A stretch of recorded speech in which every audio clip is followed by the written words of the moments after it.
I don't remember where we were at. We did 2 books so far.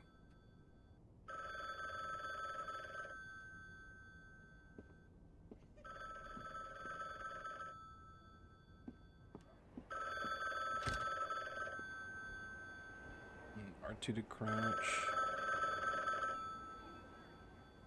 Circle X. Don't do anything. Okay, X does something. Hello? I have a job for you. My body is ready. Okay, I'm ready as always. I need to be even more ready than you usually are. Prepare to get prepared. I have a new partner, and if we pull this job off without a hitch, you can't even imagine what opportunities will open up for me. I'm happy for you. So we need to make the client happy. If he's happy, then I'll be happy too. And if I'm happy, a little of that happiness might trickle down to you. Get my drift? Like I said before, I'm not doing this for the money, it's for my shackles. The client sent me an advance payment, and I spent it on my new office. So get ready, and don't let me down.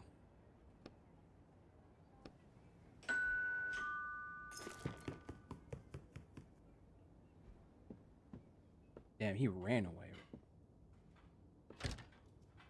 This mail? Mail for me. NTN Keist. Letter confirms that you've been repaid your water bill debt. We ask that you please refrain from future late payments. Sincerely, the water company. NTN Keist from H Harmony Publishing Agency. Rumors of your situation have reached us, Mr. Keist. We assure you that everyone at Harmony sympathizes with you and wants to help you in any way we can. We invite you to serve your sentence with us. However, unfortunately, our resources are quite limited, so payment is out of the question. We remember how good your books were, and we want you to get back to the creative process as soon as possible and write fantastic new material. Thanks, guys, but that doesn't really help. It's easier to get a new one.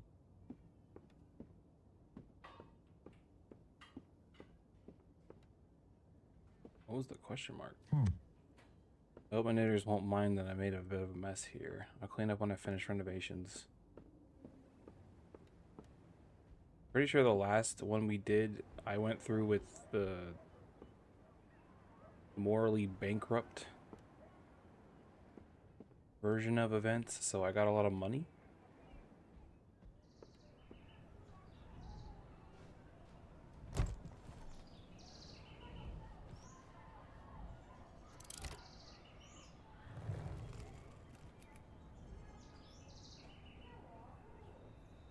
The Cornelius Paradox. Contractor agrees to infiltrate the Cornelius Paradox by Oleg Sergeev and extract an item. Cornelius's magic wand. The client agrees to pay the negotiated sum upon fulfillment of the contract.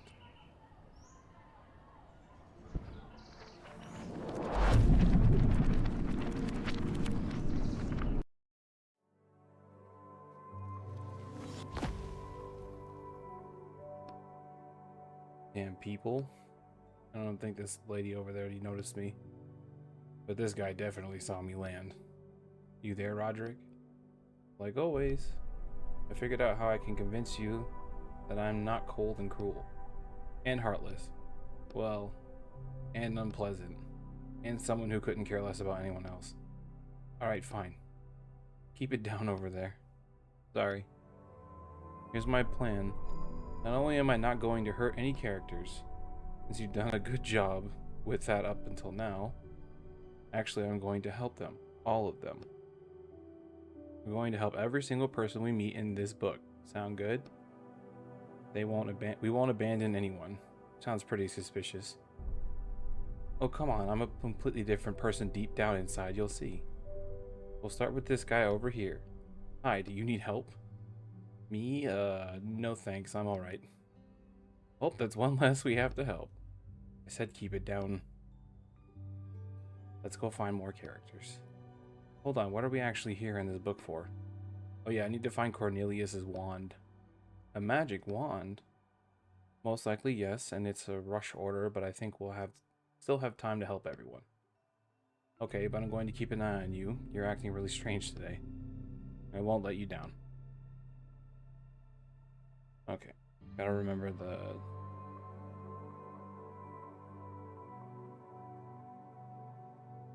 the buttons.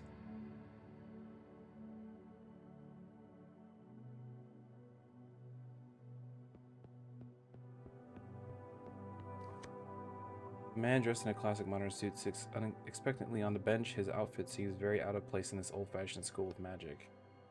My god, he notices you looking at him and tries to avert his eyes as far from you as possible. Do you know how to get inside? I'm scheduled in already. You may have to sign up for an appointment or something. There are job openings on the wall over there. Let's go see if there's anything good. What are you doing here? I'm waiting for my classroom to be free. Oh, so you're a teacher?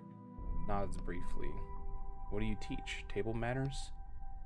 I teach a programming class here. His chest puffed out a little. What's that? I've heard of it. It's hard to explain. He waves a dismissive hand at you and returns to his thoughts.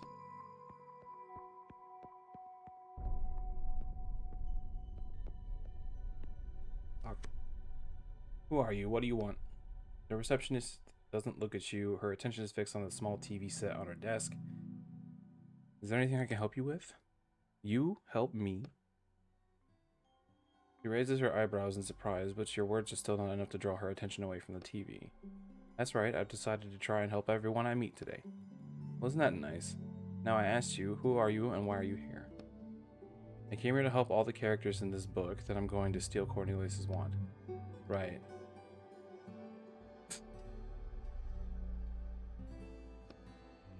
I have urgent business with the headmaster. Did you make an appointment? I don't believe so. I'll ask you again, what do you want?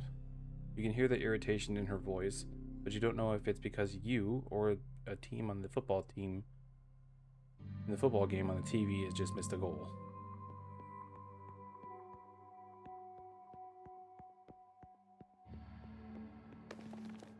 You see a message board packed with information. It's divided into several sections. Let's see, part-time receptionist wanted.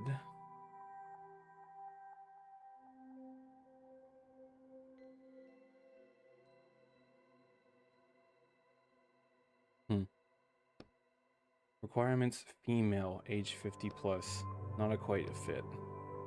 Seeking system administrator, hourly rate offered. What kind of administrator is that? Let's keep looking. Oh, this one's perfect for you. Janitor needed. I guess I have to try. The school motto is in its own column written in large letters, uniting our differences and overcoming challenges. It's lame.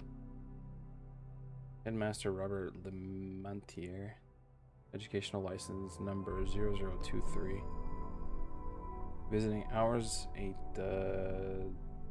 a.m. to 8 p.m. Visiting hours blah blah blah. I don't know. Military time. You take the slim worn book from its folder on the wall. There are insults written all over the cover. Yeah, so the locals don't like wizards very much. Stop taking up so much space on our city. We could have built a huge park here. No one in this cursed neighborhood can sell their houses, and it's all your fault. Big deal.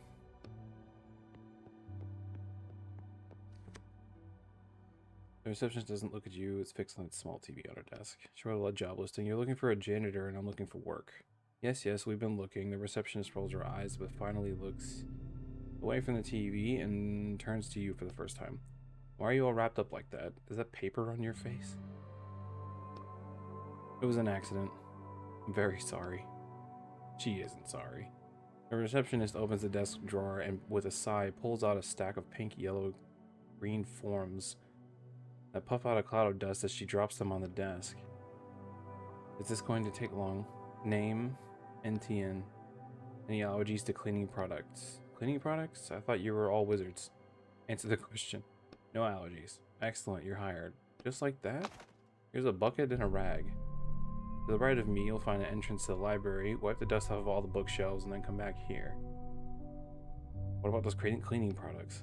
We're fresh out. She turns her attention back to the TV. I'll get it done.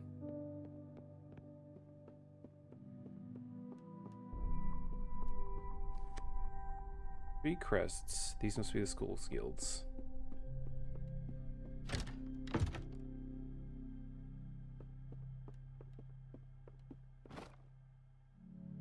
Crafting that. Do I have anything in here? A bucket. What's the point of a bucket if you're just cleaning off dust? The bookshelves aren't going to wash themselves. And of course, they just had to be the biggest bookshelves I've ever seen in my life. I need to go find water for my rag. Of course you do.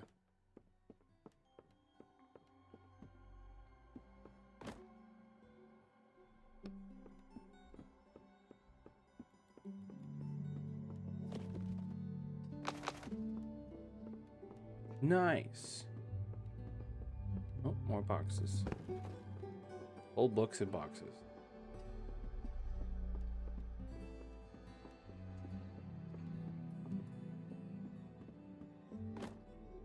Looks like they forgot to put these books up for sale. Maybe there's something interesting in here.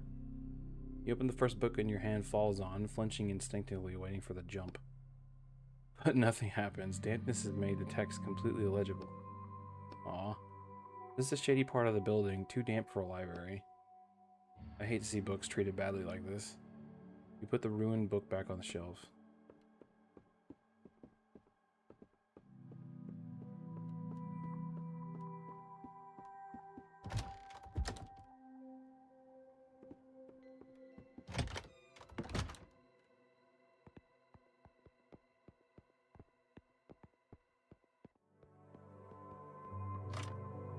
A rusty tap dripping rusty water.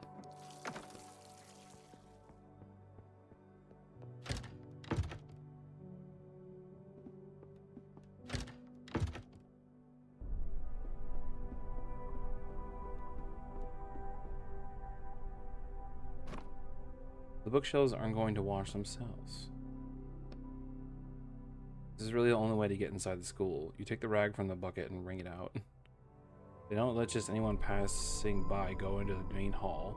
And that's where Cornelius's wand is. And the wand isn't the only thing in there. What else? All those characters you said you were going to help. Yes, right. I'd advise you to keep pretending to be a janitor even once we get inside. You sigh and wipe a layer of dust off the first shelf. This isn't exactly how I imagined an adventure in a school of magic. On the second shelf, you notice an old piece of paper. It must have fallen out of a book. Looks like someone's notes, probably a student's. There's a barrier that exists around our solar system, a wall covered in symbols. Each symbol allows us to use one spell. It is believed that the wall protects us from external threats due to the fact that it is constantly being assaulted from the outside, causing the gradual destruction of the symbols on it. What will happen to us when all the symbols are destroyed? What will happen once they're... Well, what will happen once they're destroyed? You crumple up the paper and toss it aside. Don't worry, we won't be around to see it. You sure about that? You turn your attention back to the rag bucket and dust on the shelves. 10 minutes later, well, I think this bookshelf's clean now. Did we get the other bookshelves done then?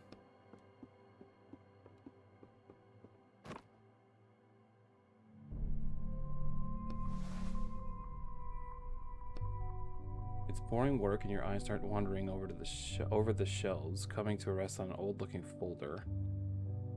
You brush the dust off the folder, which is decorated with a man's head crest and an inscription, the Baratus Guild.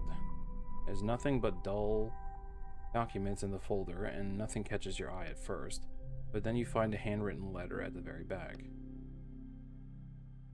Dear Maricus, I'm asking you to please accept another guild into your ranks. I know you will protest, but I am unwilling to discuss that. I assume you've read the report already. However, there is a religious aspect to it that I left out because I wanted to tell you about off the record.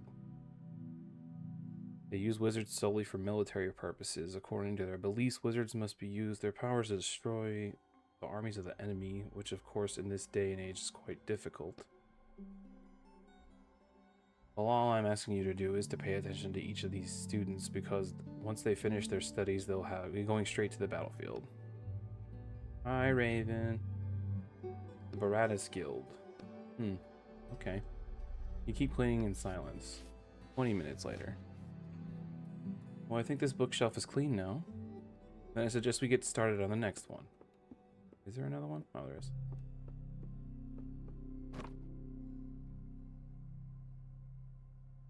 It's a dusty bookshelf that looks even dustier than the others.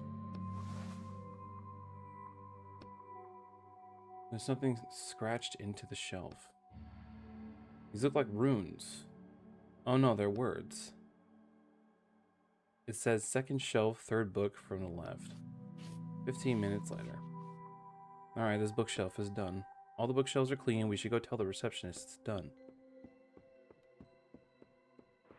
1-800-CONTACTS. You can't have my brand. I have special eyes. I forgot to turn off the torch. Look with your special eyes. My brand!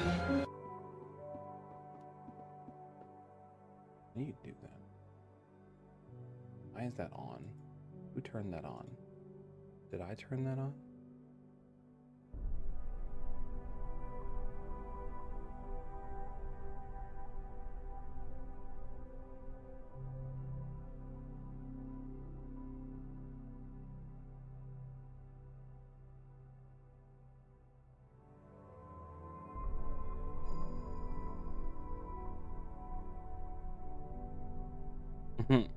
That's what it's there for.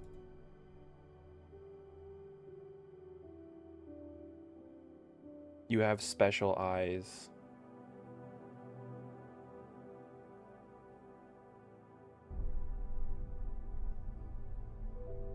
Oh, that's why it was on. Not anymore.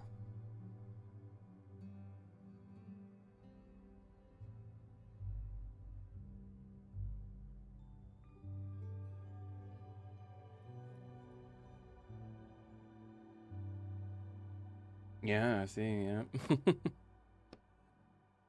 Second shelf, third book from the left. This one, you pull out the book and you hear click. Secret staircase. Secret library. They were given 5 years to prove the theory that the appearance of magic in our world was due to divine intervention. The theory was eventually discarded.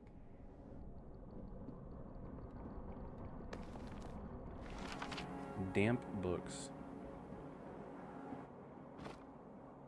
There's an elegant writing desk under the staircase. It's seen better days.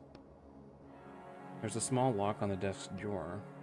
Ooh, a lock. That must mean there's something valuable inside. Try and opening it. I don't have pliers. Can't pick the lock. Alright. I do have metal. I might be able to make a lockpick.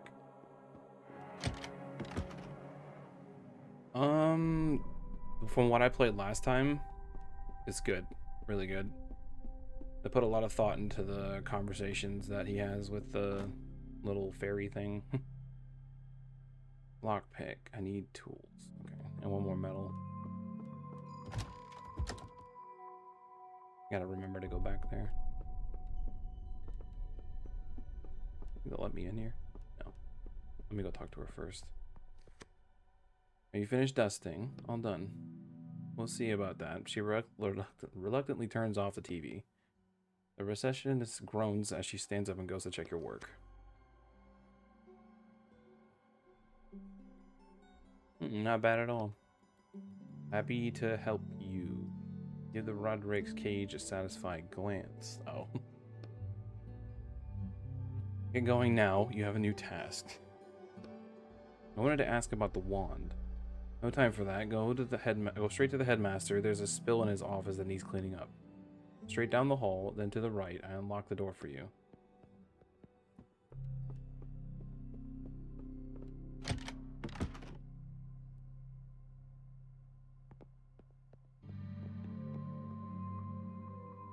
You see an opulent, though slightly shabby altar with a magic wand sitting on a pedestal in the middle of it.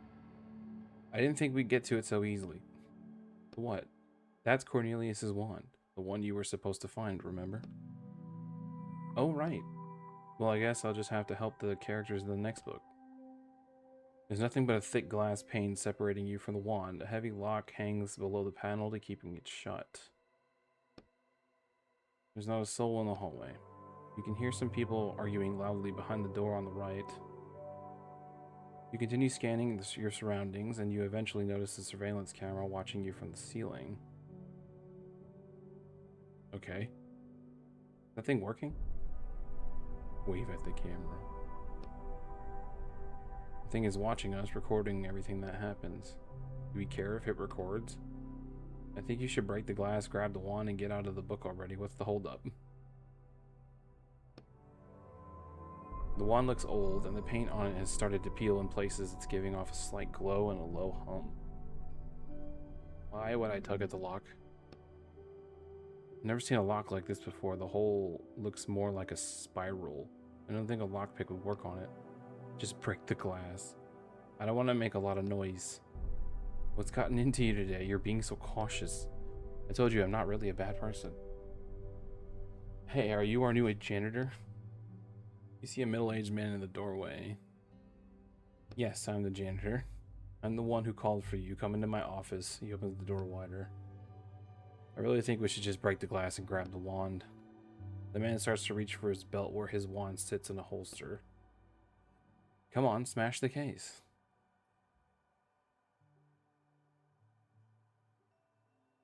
Why is it like the opposite now? Why is Roderick pushing so hard?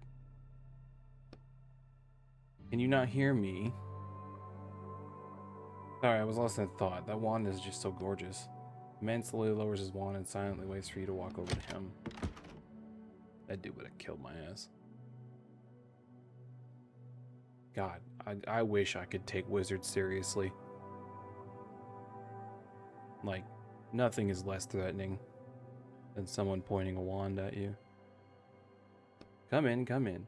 An old man who's also in the office nods briefly at you. You found us through the job posting. Yes, I always dreamed of seeing a school of magic. Really? It's not really often you hear something like that from a non-wizard. But you don't really look like an ordinary person either, no offense.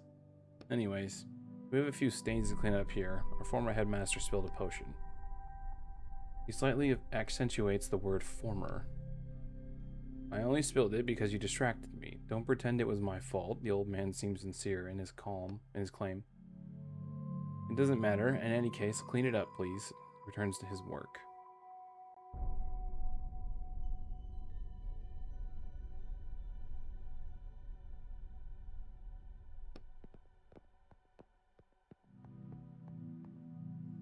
You start wiping up at the first stain with a rag. The potion doesn't really budge.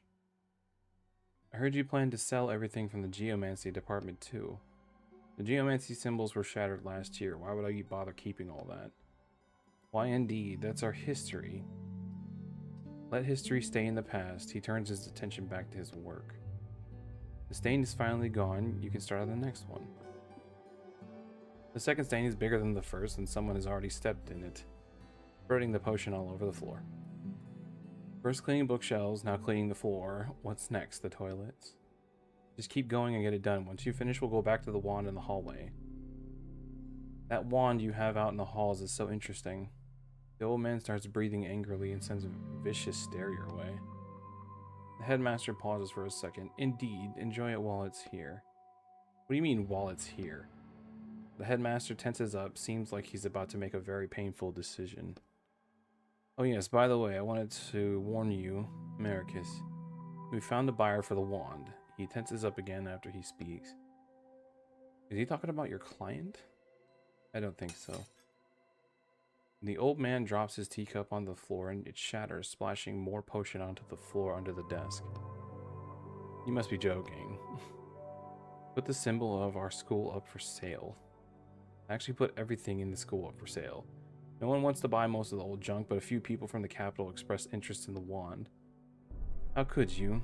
The old man's head starts shaking. Hold on, you should probably sit down. The wand. Cornelius's wand. Are you listening to me? We'll get enough money for it that we can go another 6 months without government support. Bang. You're going to regret this. I'll call a meeting of the school council to challenge it. He jumps up from his chair. The old man hurries off. He's going to take the wand. We need to stop him. Don't worry, he's gone crazy like that about 10 times this week already. Besides, I have the key to the case. He pauses for a second, clearly regretting telling you that. While you were busy with the conversation, you seem to have finished wiping up the stains. Looks like I'm done here. Can I go? Yes, thank you. He turns to the door. You can hear voices coming from the other side, getting louder and louder. What's going on out there? Let me see.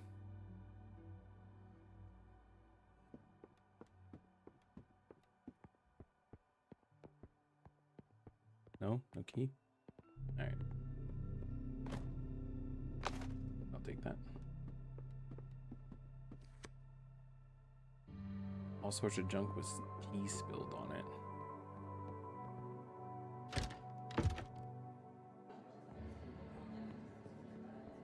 Portrait hall. What's going on here? A crowd of people is gathered in the hall. They are whispering among themselves, looking at the altar in the middle of the room. It's the wand, headmaster, sir. Cornelius's wand is gone. Fucking hell. Fuck. Damn it, the client asked me not to lose track of it.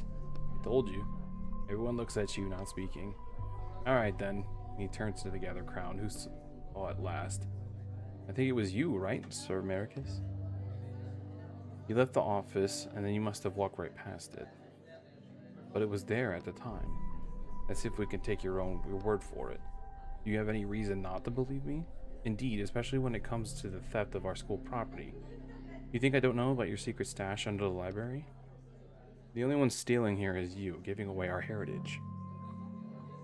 Just admit you stole it and put it back where it belongs. I didn't touch it. Headmaster looks at the camera mounted on the ceiling.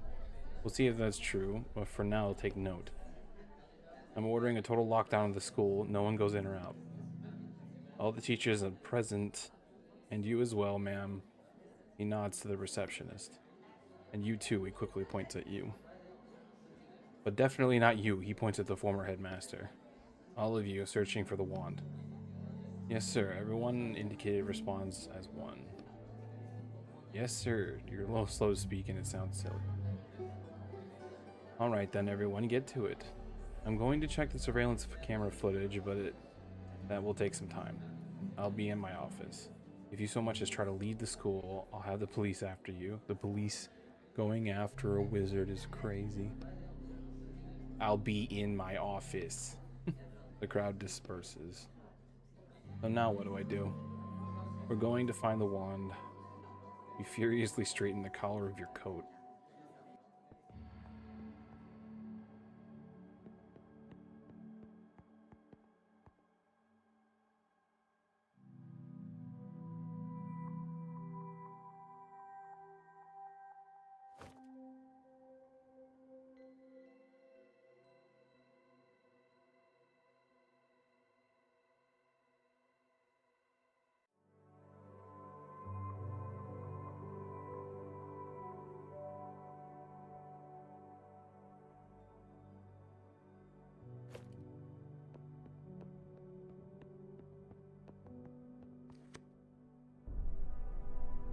Looks like one portrait is missing.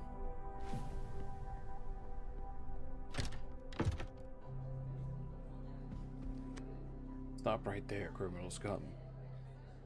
I'm just the janitor. I'm just the janitor.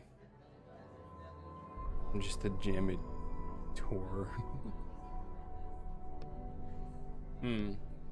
I guess the school really is out of money. Can't even hire normal people. See that teacher over there with the glasses? Go tell him they moved his class to the room downstairs. You don't need to be a genius to realize that the students are plotting something. They're giggling and glancing around at one of them is holding a padlock. The fuck? Oh, come on. Help us play a trick on him. It's just a fun little tradition. What do I do? If he asks for help and we promise to help everyone. I don't think this counts. They're clearly up to no good. Why are you thinking so hard? It's just a harmless prank. We're going to lock him in the basement for like 10 minutes and then let him out. I mean, just look at him, coming here all full of himself. He's planning to teach wizards, but he's not even a wizard. Uh-oh. You don't think the man in a cheap suit looks particularly arrogant, but maybe it's more obvious to the students. I'll think about it.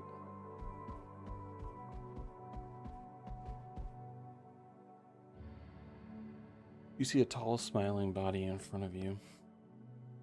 What a day, huh? The boy seems entertained by everything that's happening. He extends a hand out to you. Name's Mikhail. And Tian. Nice to meet you. You're a new janitor, right? More like janitor / detective. The headmaster tasked me with finding the lost wand. You and the whole rest of the school, yeah, but I wouldn't expect the teachers to be really any sort of hurry to find it. Isn't the wand dangerous? Hard to say. We have no idea what spell was being held inside of it. There was a spell inside it too? I can explain it if you want. When we want to summon a spell, he pulls out his wooden wand.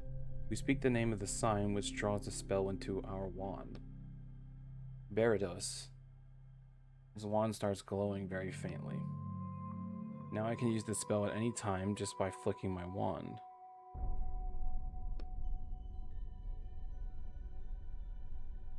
He swipes his wand gently, almost like a paintbrush, and the slightest wisp of steam rises from the tip. Well, the problem is, no one knows what spell was being held inside Cornelius' wand. He puts his wand back in his belt. And since Cornelius studied the most powerful spells and experimented with combining them, it could be something incredibly dangerous. Thanks for explaining it to me. But hey, maybe he just had a spell to chill his drinks in there. The student flashes a brief smile. I don't, but to be honest, there's been a lot of weird stuff happening in the school lately. One of the old teachers is acting strange. This morning, one of the second-year students disappeared. There are rumors going around about undead in the halls, all kinds of stuff. Did he say undead? Tell me more. Sure, what do you want to hear more about? Undead in the walls. Hold on, I never said I suspected anyone of stealing the wand, although... Mikhail rubs his chin thoughtfully. You're probably right, there is no good leads and you have to look into everyone. Who did you ask me about? Did I? Oh. The undead in the walls? I think it's just a school legend. Mikhail pauses, gathering his thoughts, and then continues. But now that I think about it, people have been talking about them a lot lately. You should ask the students in the dorms, they might know more. Mikhail shifts his weight back and forth. Tell me about the old teacher. I haven't seen that teacher in a long time myself, but they say he stopped showing up for lectures and spends his time hiding in abandoned classrooms. Sounds suspicious. He has a daughter, by the way, who usually works down in the laboratory. She might be able to tell you more. Thanks, I'll check it out. I'm afraid I don't know anything else about him. What's going on with the missing student? It's nothing, really, just some bad student who no one can find. I think he just probably ran away. It happens every semester. Why is that? The School of Magic isn't really all that prestigious nowadays. We could be studying to be lawyers, or going to military school instead. Where do you think I should look? I don't know him, but I saw the receptionist putting up some flyers about the search. You could ask her.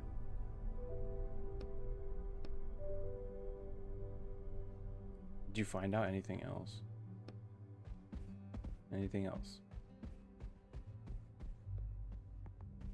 The dormitories for the 3 guilds. Some nerd. Nice.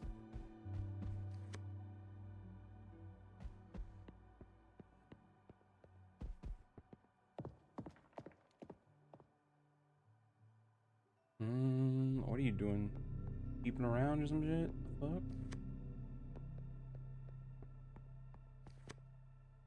Hunched man in a teacher's uniform stands motionless by the door, whispering something incomprehensible. 1 extinguished, 2 extinguished, 3 extinguished, 4 extinguished, 5.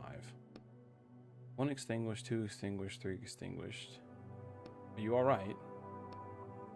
Just be careful. As soon as you touch the man's shoulder, he pushes you away and quickly hides behind the door. How rude. You hear the locks closing on the other side. The first one click, and the second, and the third, and the fourth, and the fifth. With each click, the emblems depicting candles on your side of the door turn. The door looks more like a work of art with interwoven metal strips on it. In the middle of the door, you see 5 emblems depicting candles. They're upside down now. It's locked. What do we need to deal with him right now? Well, it might be in trouble. He might be in trouble. And you did say you wanted to help everyone here. You could possibly have the wand. I haven't found that in the text yet, so we should check. On the spot where the teacher was standing, you find a small gold-plated lighter. It's beautiful. You should take it. Might come in handy. The lighter's weight is pleasant in your hand. You flick the wheel and spark gives off, grows into a green flame.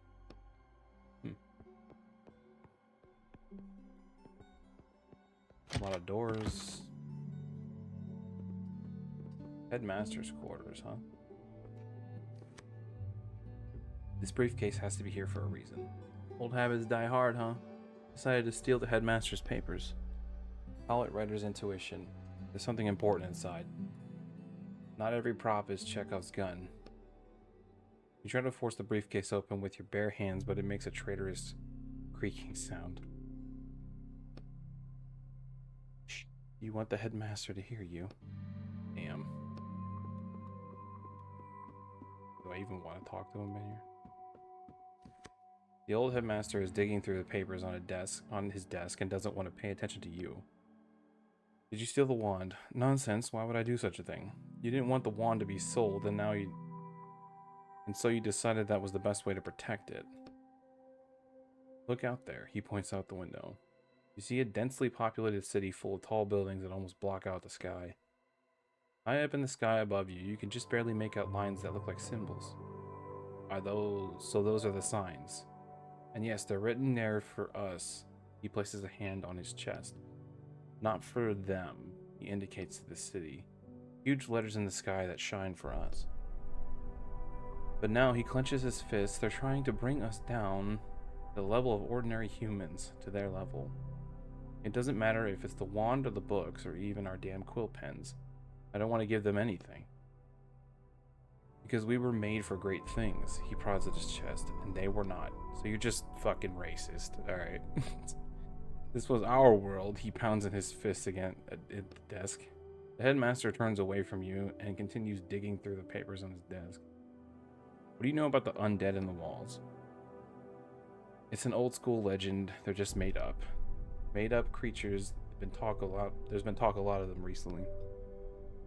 Well, you know, certain times rumors start flying, pay them no mind.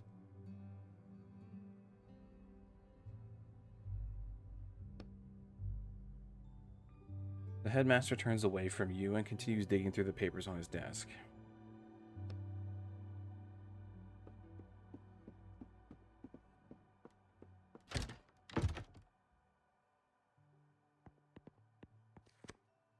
Oh, that's a candle door.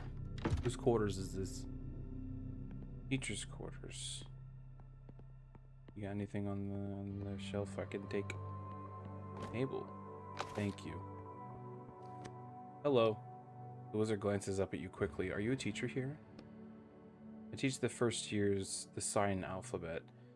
He doesn't even get a character model. That's crazy. And I conduct my own research in my free time. What's that you have there? You point at the strange device on the desk. Just an ordinary astral lithograph. We use them to decipher the signs. Are you trying to discover new signs since the old ones are being shattered? More like I'm trying to combine them. Combine them? You see, it seems that the wizard has been wanting to share his discoveries with someone for a long time. You just want me to read all this shit.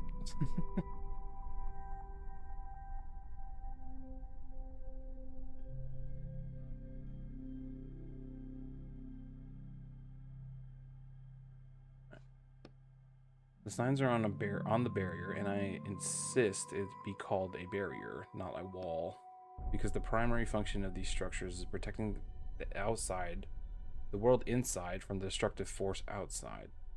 Destructive force. Some kind of creature or being that is trying to break down the barrier of symbols and supposedly bring an end to all life inside. All 9 planets will perish, including our own. So, I believe that all the symbols on the barrier are a kind of message, and it may be an answer to how we can stop the destruction. Our goal is to decipher the message, and not just to use its power letter by letter, as we are used to doing. You're the first one who realized that the letters on the wall, barrier, as the letters on the barrier might form words. No, there is also Cornelius. But I think most wizards are too busy studying what the symbols can give us right now in the moment.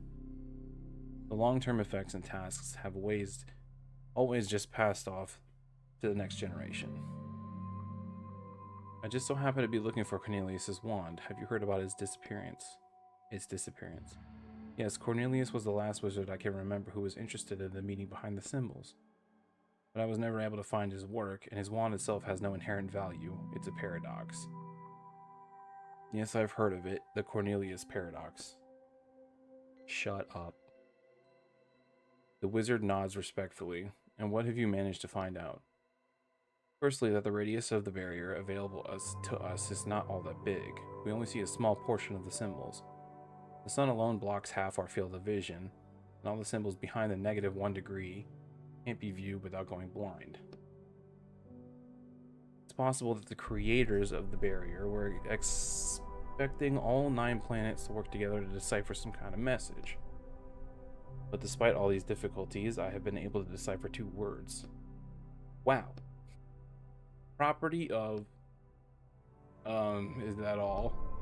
Yes. Property of who? It's what if some dumb shit like the cover? It's the fucking it's the synopsis on the back of the book. I was already thinking then that was like what it was.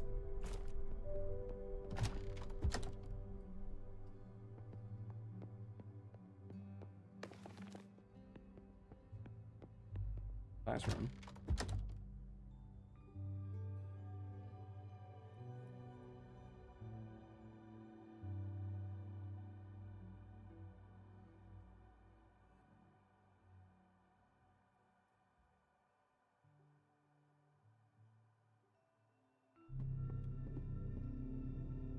Excuse me, the teacher peers at your ID badge. No one called for the janitor. The students turn to look at you and start giggling. Silently sit down at a desk. You sit down at the nearest empty desk. The lecturer stares at you in the eye, trying to figure out what you're up to. Keep your face blank. You spend a few minutes under the teacher's stern eye, but eventually she looks away. Fine, let's continue. Now time to check your homework, Mirish. Yes, a thin boy stands up from his desk in the front row. List the great wizards of the Bronze Era. Dori, Mori, Rebus, Nemes, Chetis, Metis. He barely holds back his laughter. Excellent. Fortunately, the popularity of those names passed along with the Bronze Era itself. And what is meant by Bronze Era? The period after the first science came into fruition, the first through 7th generations of wizards. The period when wizards had immense power but only knew a handful of spells that they deciphered from the wall. Very good to sit down. Why not? The most significant events of those years, Rihanna. A shy, pudgy girl in the second row stands up. The creation of the Great Canal, she looks uncertainly at the teacher who nods. The 40-kilometer wide river canal that separates the left and right sides of New Riverland. Dori Mori created it with splitting magic, which sign is now shattered. So once the sign is gone, you can no longer use it. Nobody can use it. At these words, everyone in the classroom, including the teacher, nods their head briefly and respectfully. Sit down. Next we can have a Silver Era or the Knights of the Bright Lights, Lynard. That's when wizards attempted to seize power. The first Royal Third was Royal the Third. Then there was a second attempt by Volux the Fourth, who who was successful and stayed in power for 3 years. A light-haired boy recites the words quickly and almost automatically. And you can also tell us about the Golden Era, please. There was the period when relations between wizards and ordinary people started to be regulated, when magic clinics and Baratus' combat magic institutes and other magic institutions, including our school, were built. Good, I'm glad I didn't need to pull the answers out of you word by word this time. That's all for today. Are we really going to sit here all day? I want to learn some wizard nerd shit. Why not?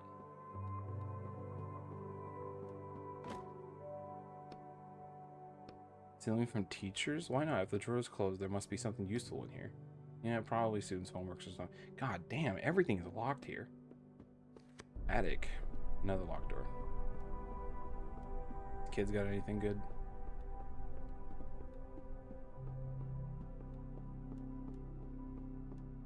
One of these kids has got to have a gun. Candelabra.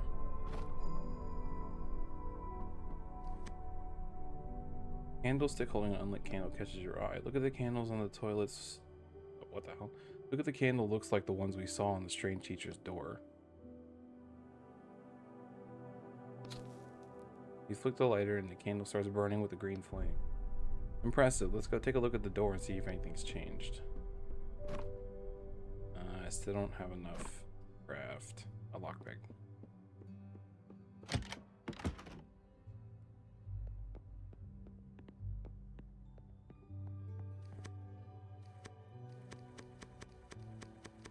Okay. Wait, is there another candle in here? I didn't look. Yes, there is.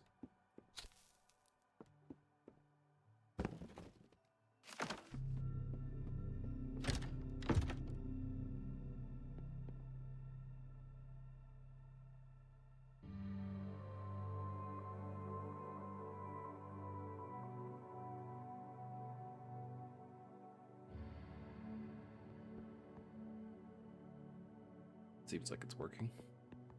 Check this room again. There we go.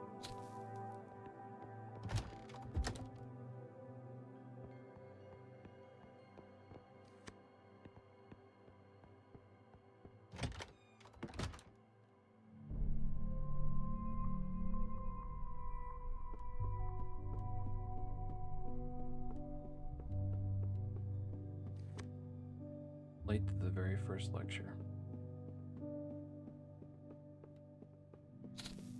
You flick the lighter and the candle starts burning. Are you gonna make me the lecturer? Where's the new teacher? Apple.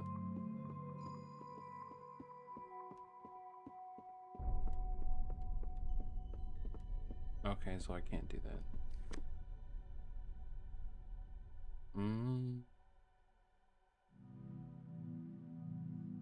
We'll come back to that. There's still one more candle somewhere.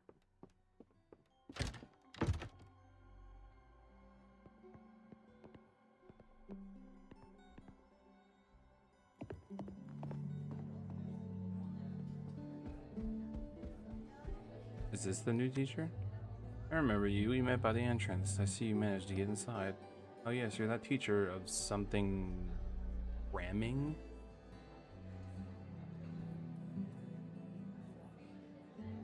Programming? That's right. Do you think you could help me?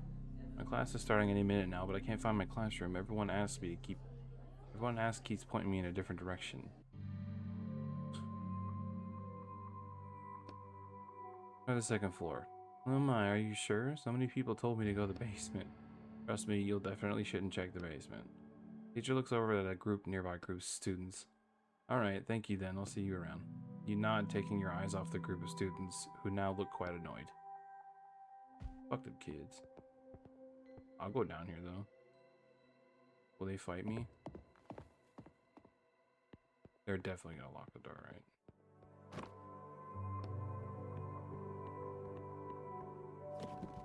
Nice. Now I went from needing one lockpick, now I need 5. Hello? Lab assistant. Oh, this is the teacher's daughter or some shit. I wouldn't touch that. You slowly back away from the large flask full of dark colored gas. Ammonia gas. What's it for? I'm studying it. You're studying smoke in a jar. Actually, it's quite unique. It's the only cyanogen gas. What kind of gas? Gas that originates from signs. On the wall covered in symbols that create spells. Well, not so covered now. They all allow us to create fireballs and lightning bolts and all those party tricks and that wizards are so interested in. And boring, strange ammonia gas, practically no one has studied it. Okay, whatever you say, gas is gas. What is so special about it? You casually take a jab at the finger of the jar. The fact that it turns people into dull students. No, into the undead. Their skin gets all covered in something charred looking and black. Oh my god. They're overcome by a mysterious and highly contagious disease, and according to my calculations, it might even start a whole epidemic. Fine, I won't touch it. And therefore, I'm petitioning for use of the ammonia gas to be forbidden, just like the signs that have already been shattered. She adjusts her glasses on the bridge of her nose. How did you get it? Hold on, if it's undangerous, then maybe you shouldn't. Haven't you heard enough reasons not to touch the jar? She also clearly doesn't want anyone to talk about it anymore. Yeah. Can I have that though? That would be super useful against people that I don't like. Alright, let's make one of these guys. Could probably make a crowbar though. At some point.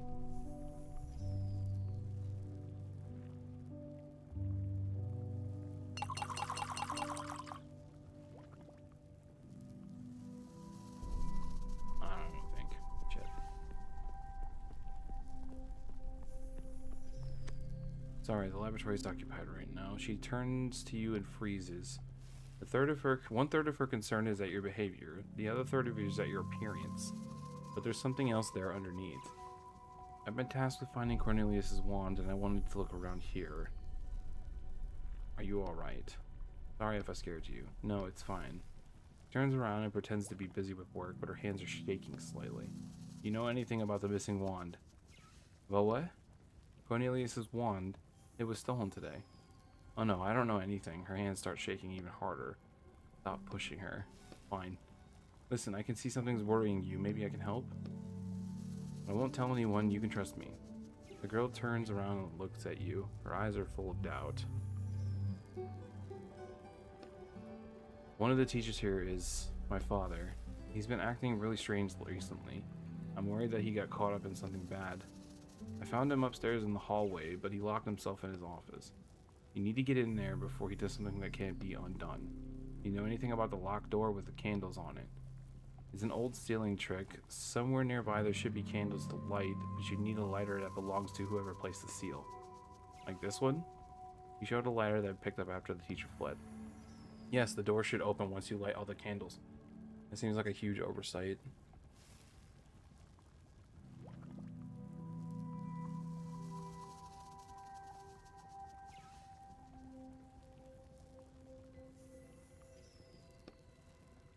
I'd be grateful to you if you could find out what's happening with him. She turns to you, but keeps her eyes on the floor. Alright, I'll do everything I can.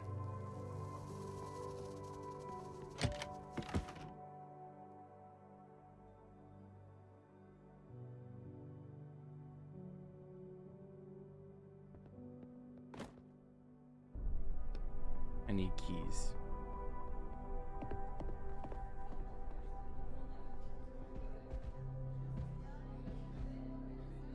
Mikhail waves at you. What are you doing here anyways? I'm waiting for a lecture to start. They're going to talk about intersecting sign coordinates. I see. Okay, I haven't been upstairs yet, but I feel like I should probably look around here a little more.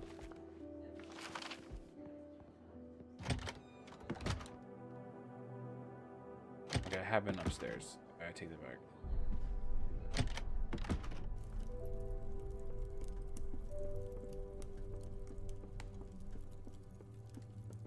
Bro, you can't just walk into a dormitory and just start talking to girls like that.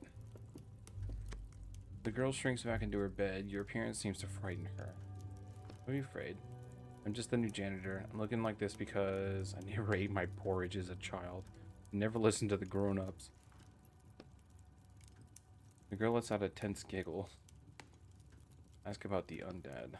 Have you heard any rumors about undead in the walls? No, no, no, no, no. There are no friends in the walls. She whirls around and look at the fireplace and then back at you. Friends? What the heck was that? Why did you look at the fireplace? Is something in there? The girl shakes her head frantically. There's definitely something in there. We should check it out.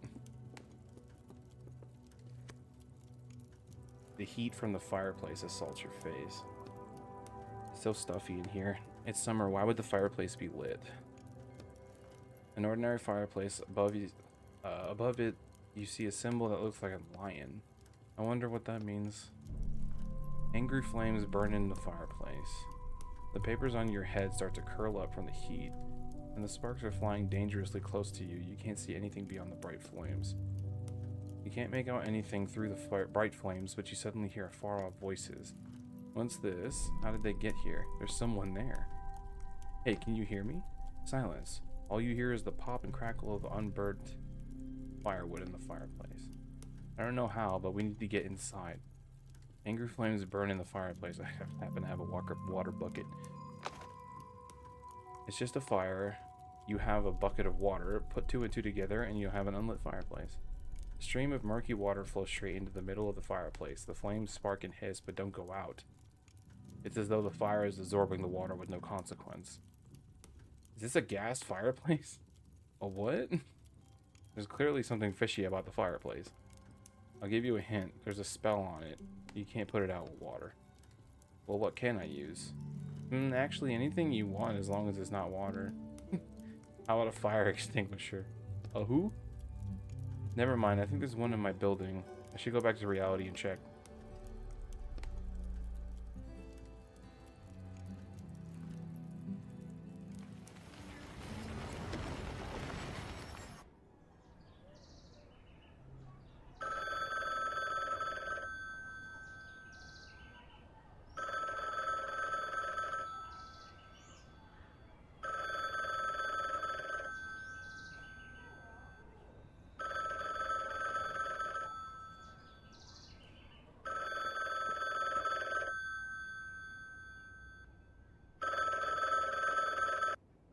Yes, hello. Well, do you have the wand yet? I only just started the book. Well, snap to it. The client's been calling me and asking about it.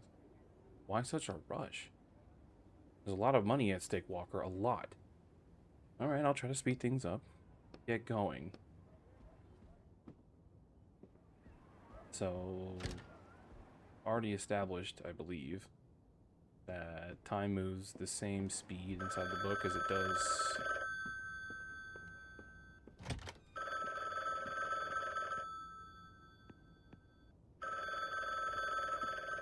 Where's the extinguisher on?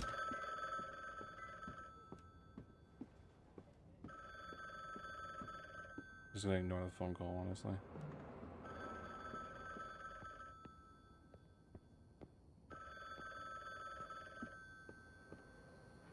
Why can I hear that? That's gotta be really annoying to the neighbors.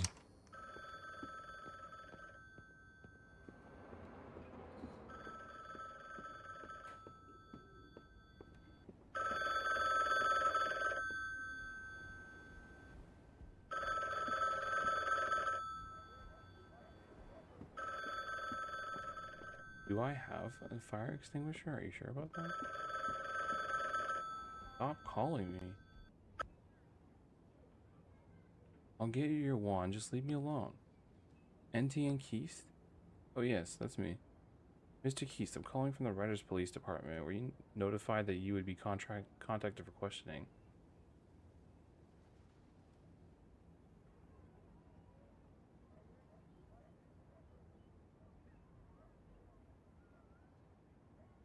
Was I? I was notified. Well, more like, it's about your neighbor. Old Henry? We can't reveal his name over the phone, but it's not anyone named Henry. I'm talking about the man who lived on the first floor of your building. What do I have to do with it? Or the writers' police, for that matter. You didn't know? Your neighbor was a writer. What? You never talked to him? No, all this time he was a writer? It's not like it's any of my fucking business. What do you mean?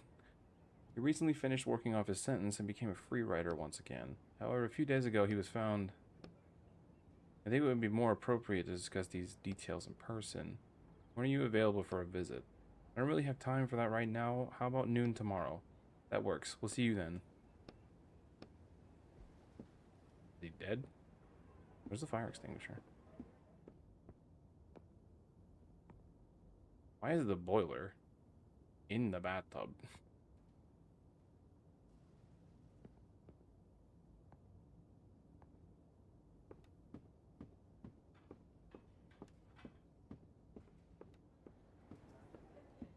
Okay, I am lost confidence that I'm going to finish this today, but that's okay because I'm enjoying it.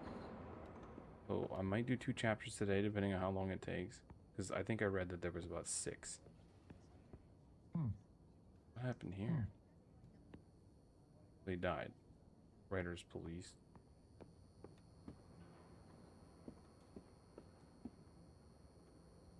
Oh my god, the frames are killing my eyes.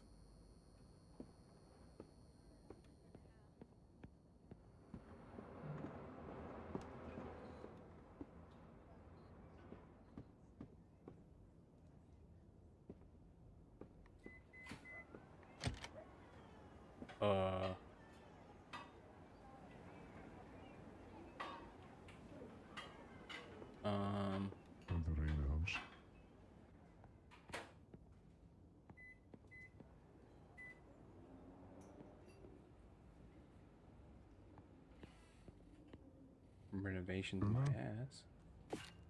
Yeah, I got an apple. Take it while no one's looking. Stale bread. Just stealing other people's shit. It's nice. I just want the fire extinguisher, man.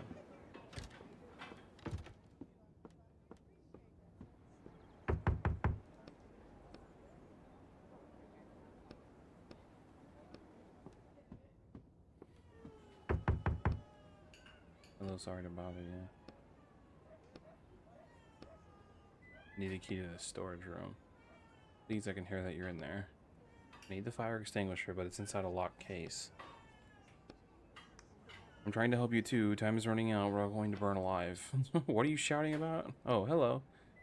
I don't smell smoke. Where's this fire that you're going on about? In my apartment. It just started.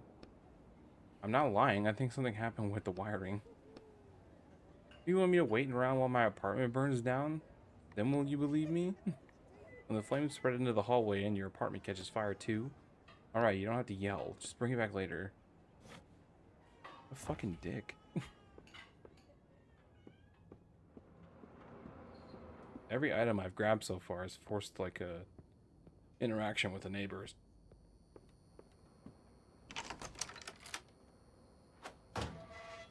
Yeet.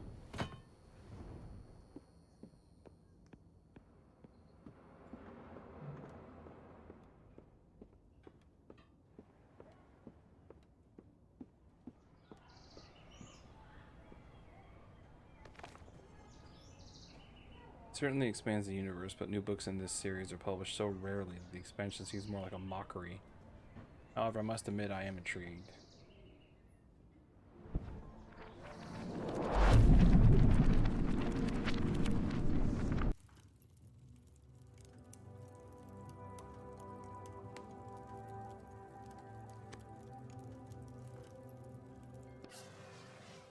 You shoot the fire extinguisher's foam right into the flames. How's that for you, An enchanted fireplace. Ooh. Anything to say, kid? The girl is sitting in the same spot, slowly rocking back and forth. Alright. Should I get this extinguisher back before I go down here? Oh my god, it's a cult.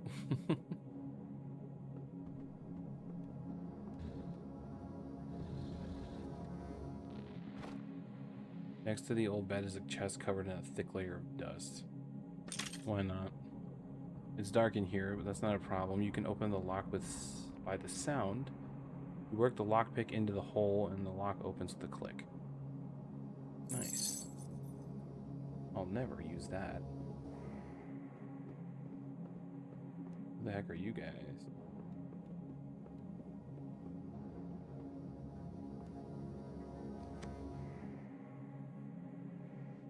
A group of girls stands by the way out, which is blocked off with stones. Their hands and robes are dirty and dusty. It looks like they were trying to clear the way. Hey, what are you doing here? The girls turn sharply to face you. Quiet, one of them whispers through her teeth. Did you steal the wand? Shut up, several girls whisper at once. Suddenly you hear a noise behind you. Oh shit, not the zombies. You turn around and see 4 dark silhouettes that are twitching naturally in semi-darkness. Great, they heard you. Now we have to fight. Are those the undead in the walls that I've heard about? Stand back, I'll deal with them. The girl looks at your ID badge curiously. What a combat-ready janitor we have. We can take care of this ourselves. We're from Baratus. From where? We're combat wizards. Oh, I've heard something about you. Let me try and deal with them first. Girls move aside and the dark figures get closer. There's no retreating now. Why I gotta fight them? Let the girls do the fighting. Girls don't do enough fighting, man. You don't need to be like, you know, like the big tough guy, right? Alright.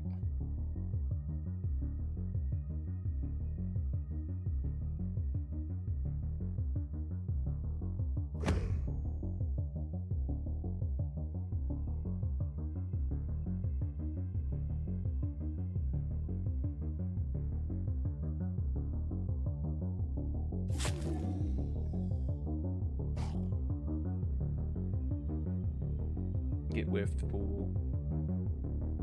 Oh, there's more shit.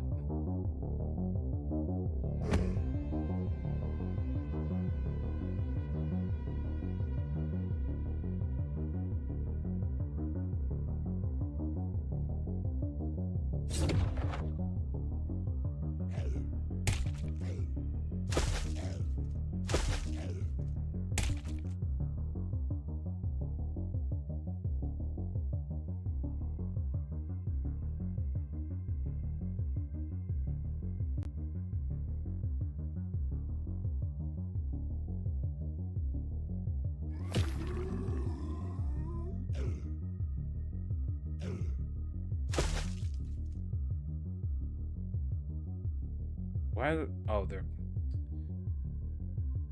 Do I have to die here?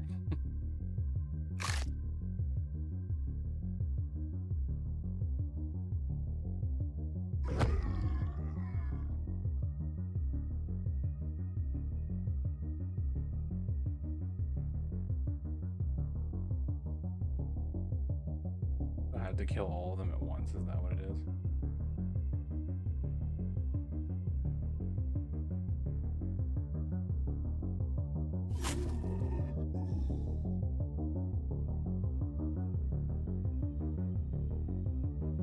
Not getting back up.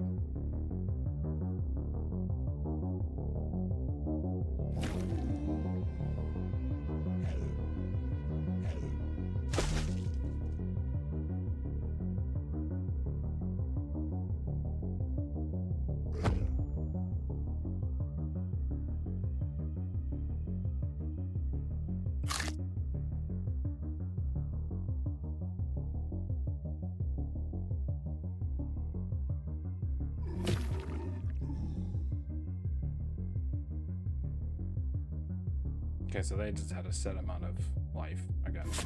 Alright. Set amount of revives.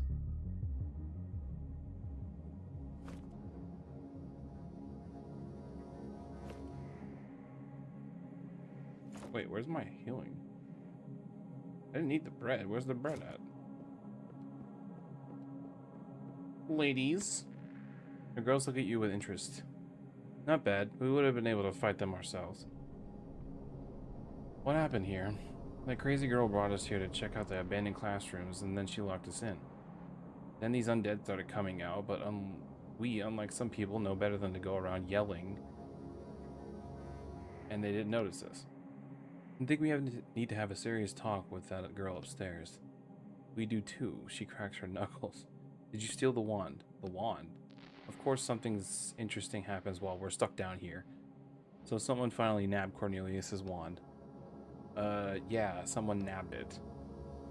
We've been here since this morning. There's literally no way we could have taken it. Makes sense. That's one less suspect for us. Are you alright? We're totally fine. We're just going to catch our breath and head back upstairs.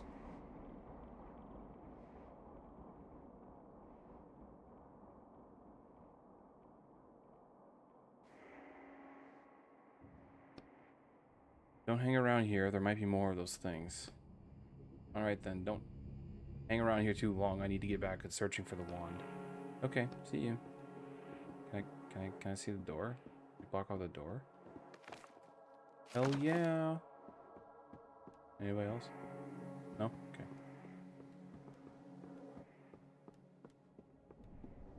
Nope.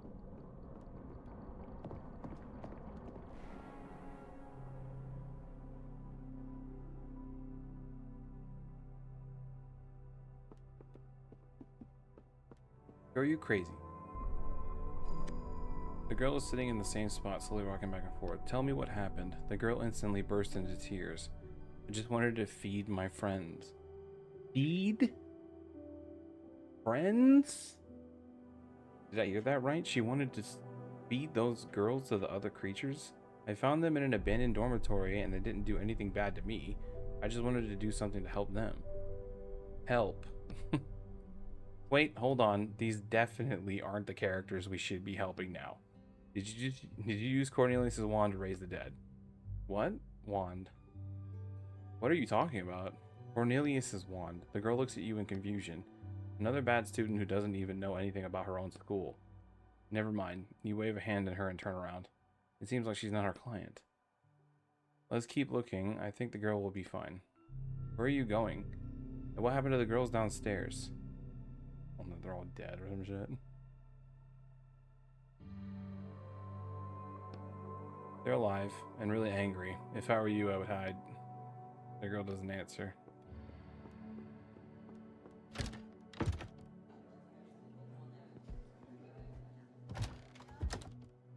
Need to find that last handle. Are you hiding crazy shit?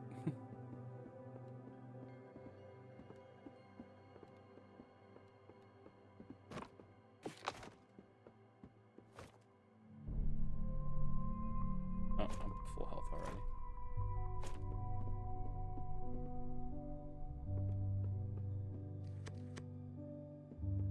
The other girls should be back by now. So this is the other one.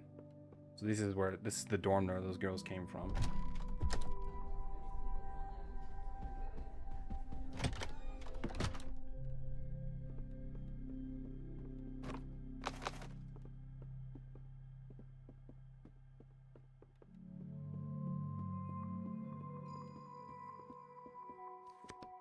What do you want? You see a shifty looking student, the frame of a giant portrait sticking out from under his bed. What's that you got there? You point at the picture. Nothing, it's none of your business. Decided to steal a painting from the school? The student looks at you sullenly. So what's with the picture? Get lost, I said, it's none of your business. Ah, shit. Play nice. Alright, no one else has to know. Did you find something interesting? What's the deal with the painting? The student looks around nervously. Marty swore this painting would open some kind of secret cache. Marty? A guy in my guild. He came back to one evening with the painting, all scared, and asked to go home right away. Or someone, or something. I think someone or something bit him? A secret cache. You have to hang the painting somewhere, but he didn't say where exactly. So he didn't see that huge space in the wall in the main hall where the portrait was clearly missing, because he took it from there? How about I go find where to hang it myself? What if there's something valuable in there and I miss out on it? What if there's something dangerous in there? You can deal with it yourself. Fine, tell me what you want in exchange for the picture. Oh, now you're talking. Get me a strong drink. You want me to get drinks for underage kids? I'm 25. I'm 25. Then why are you still in school? Figure it out yourself. I was held back a few times in my second year. Fine, I'll think about it. You do that. With one final shove, he pushes the painting all the way under the bed.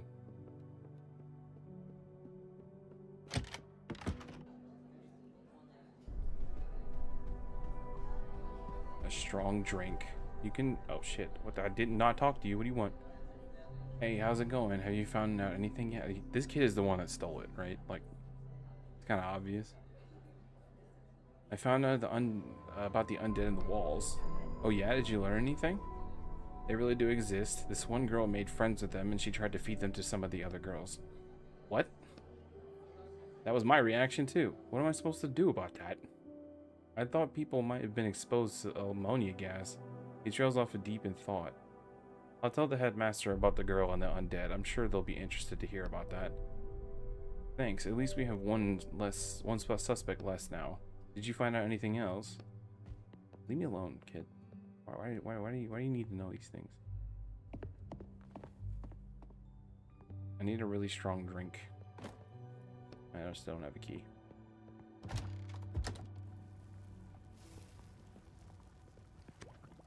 Did you find out what's wrong with my father? Do you know anything about the locked door with the candles on it?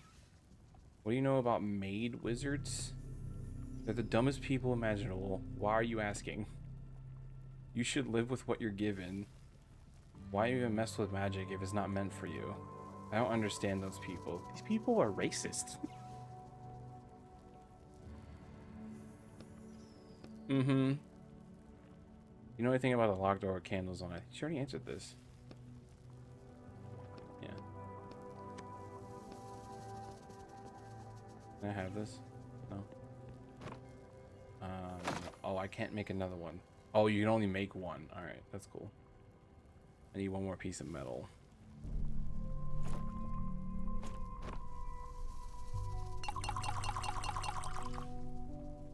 One short. Okay. Which I should probably use that right now. Just in case I get into another fight.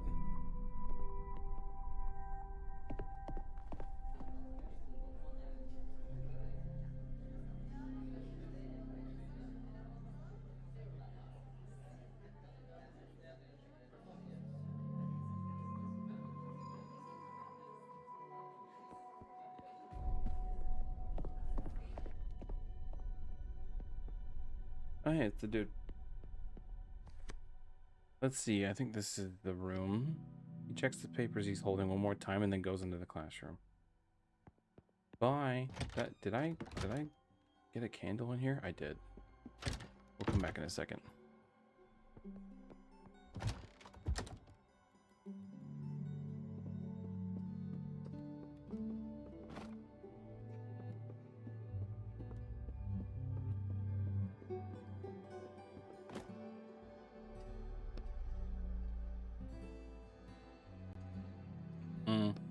Okay, so I need a crowbar for that one.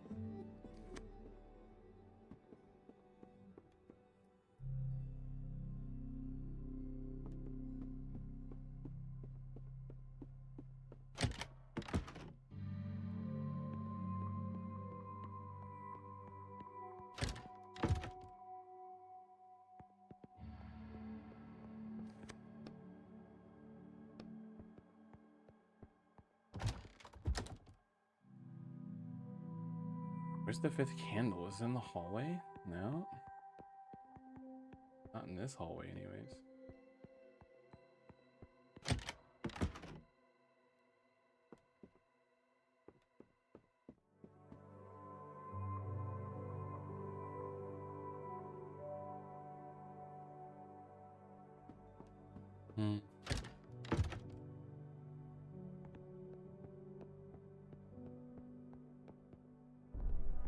It's got to be in one of the rooms that are in the back of these classrooms.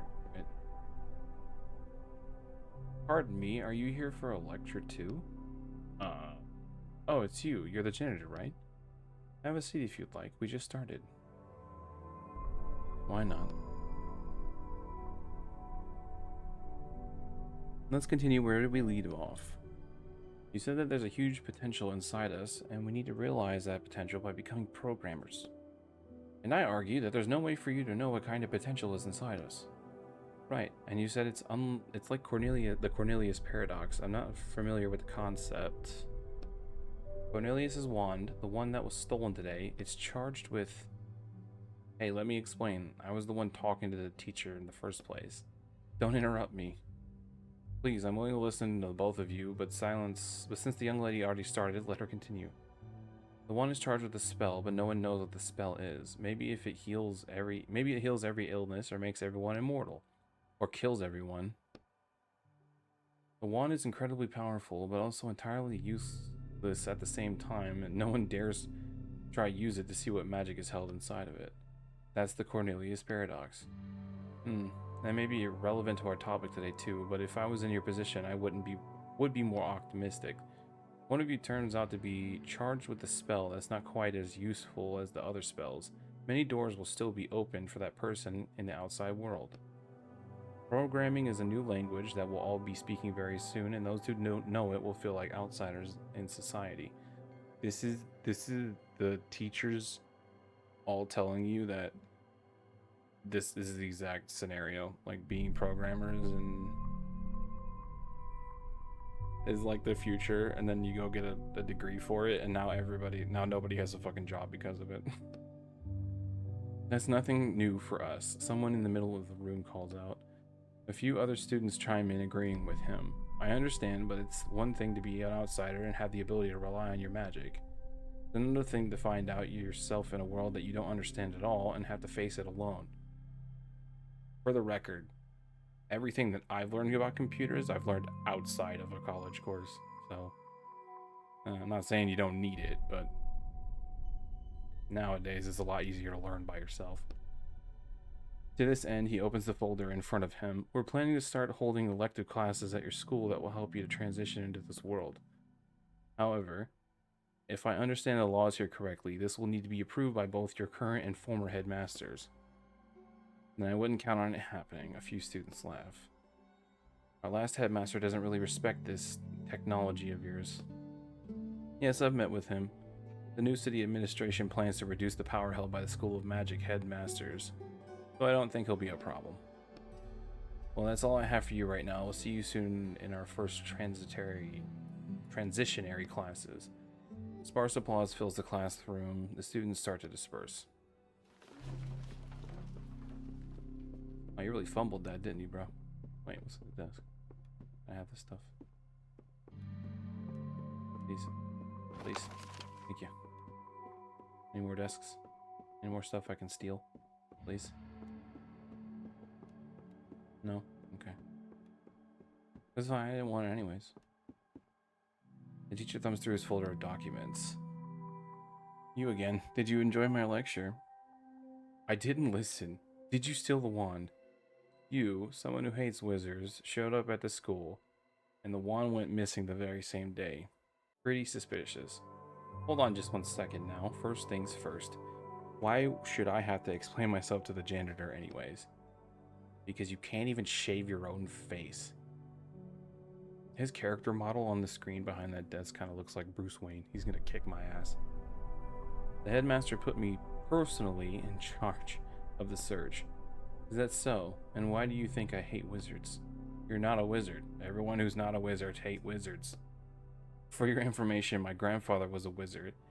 He studied here and was in the Imperial Guild. But my family's magical heritage stopped there. My father didn't inherit any abilities. And that's why you hate wizards and want to ruin their lives.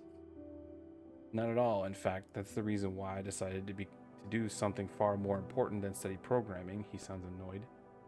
I'll be watching you. I need the key to the storage room. Odd that the janitor doesn't have his own keys. He reaches into the endlessly deep pockets of his jacket and searches around, and then finally hands you a brass key. Here you go. They gave it to me today. Thanks. You turn the key in the lock and the door opens. Why would I walk away? Oh, I was like, why is he walking away?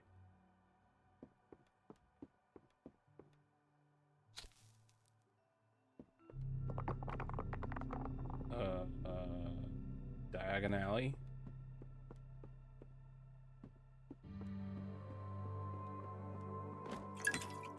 Ooh, a bottle of wine. I'll hang on to that.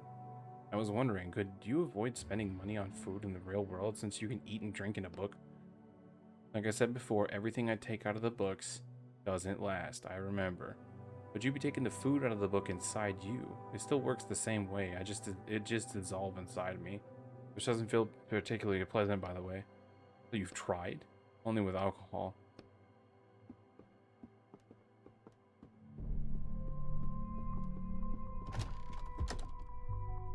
Can you imagine eating a full meal and then it just disappearing from your gut?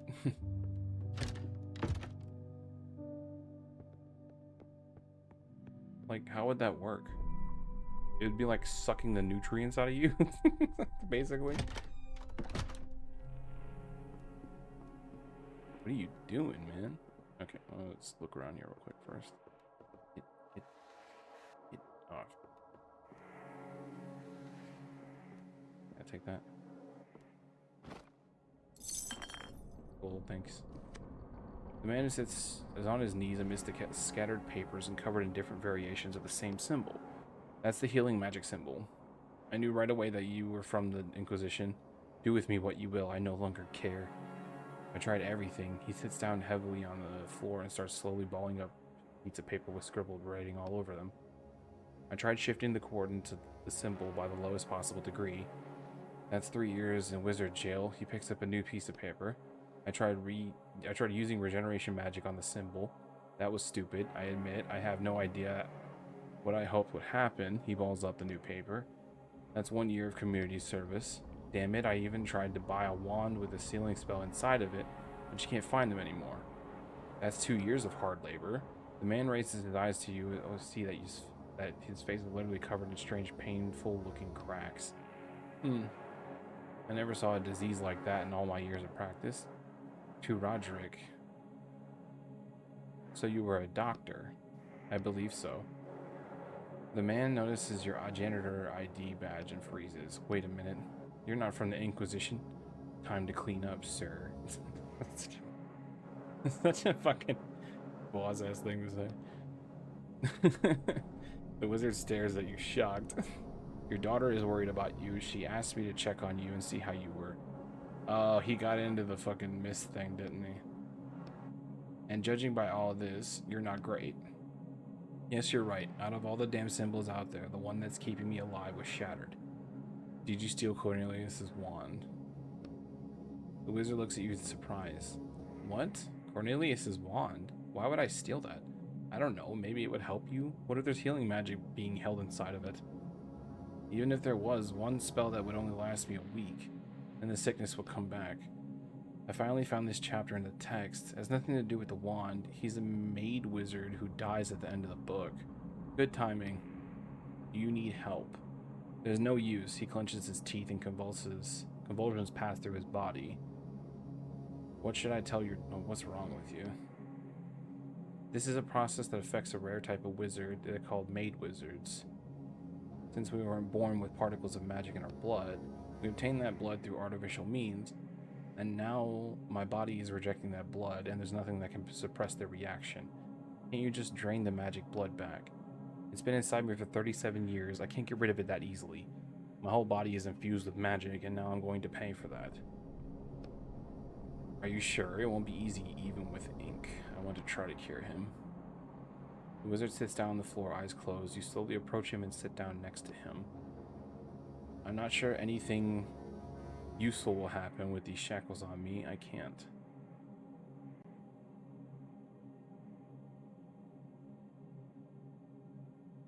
He said he was going to help people today. A drop of your blood falls into the wizard's hand. What the? The wizard pulls his hand back sharply. Don't move. Let me finish. Rewrite his illness. You concentrate and a stream of ink jumps from your fingers onto the teacher's hand where it instantly absorbed. Suddenly the shackles around your wrists give off a burning coldness. What kind of magic is this? That's still not enough. He needs more. Are you sure you'll be alright? I hope so. You squeeze your hand shut. Blood starts flowing along the ink. You can feel all the memory of his illness being wiped from his world. This world. The cold emanating from your shackles is becoming unbearable. But you're finished now. What did you do to me? He crawls away from you. Not important. I hope you get better now. The wizard is still staring at you, shocked, trying to understand what's going on. You notice the cracks on his face start dissipating slightly. How are you? Are you alright? Yes, I think so. You did the right thing. I hope so. You rub your wrists, icy pain shoots through them, and your skin starts to dry and crack from the cold. It'd suck if they made me fight something right now. What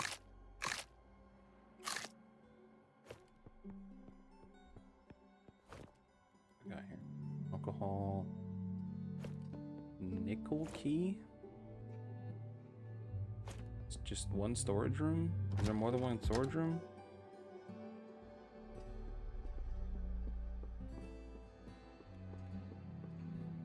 Attic.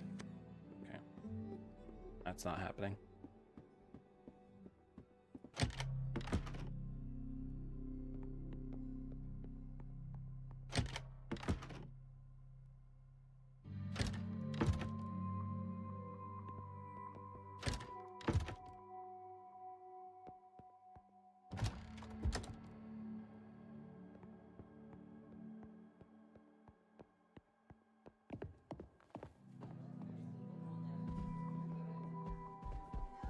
Don't interrupt me, kid.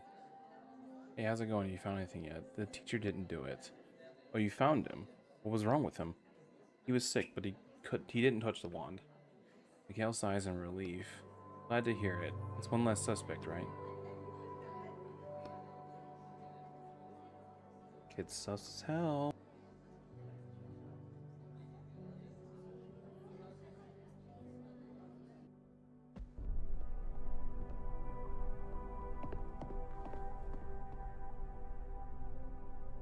I'm gonna tell this girl about her dad. Did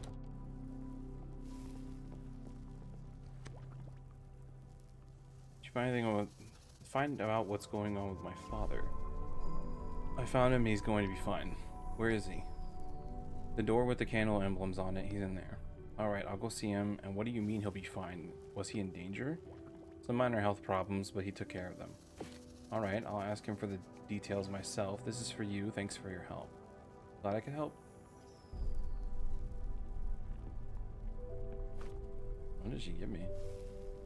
Plant. Can I burn through that? Oh, I'm glad I couldn't burn through that.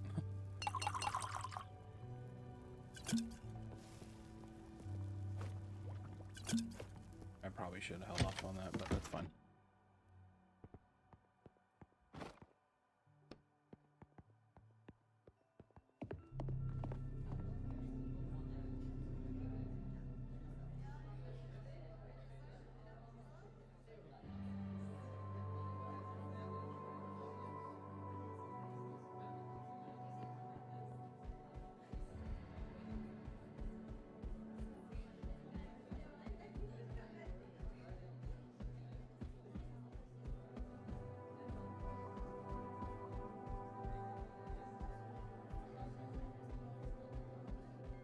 Alright, I gotta give the kid the...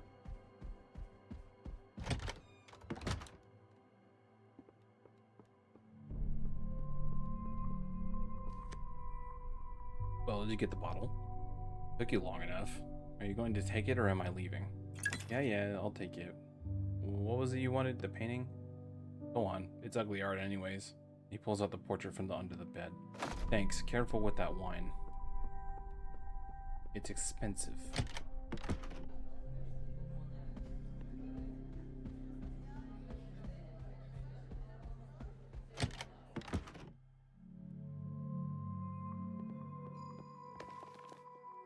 The portrait slides right into place.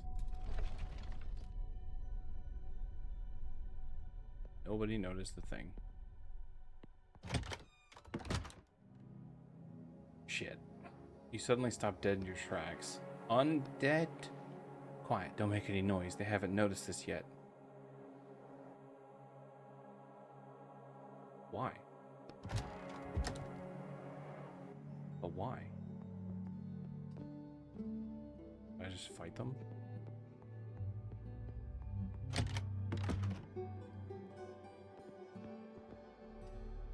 He's in the walls. He's in the goddamn walls. The school's headmaster is watching his desktop screen intensely.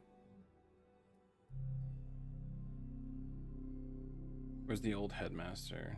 Isn't the old director our chief suspect? Why isn't he here? He's in his office on the second floor. I gave orders not to let him out. And if he does manage to escape, then at least we know he was somehow involved with the theft. Isn't that dangerous? He might have a really powerful wand on him. No, he's more afraid of that wand than anything. Even if he did steal it, he wouldn't risk using it. The headmaster scowls. But that doesn't mean he'll get away with it. If you find out that he has a wand, let me know right away. On the screen, you see a processing video window with a small progress bar below it that says 0.02%. Here we go. You look at the screen and see that the number has changed to 0.021%. He's going to take some time. It's going to take some time. We'll probably know who stole it in a week or so. You should probably get back to the search.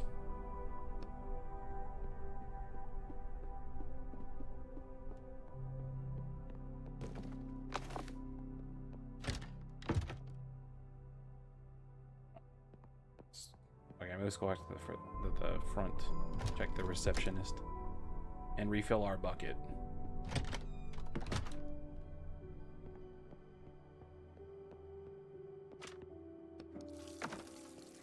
There was something I could splash with the bucket, and I don't remember what it was.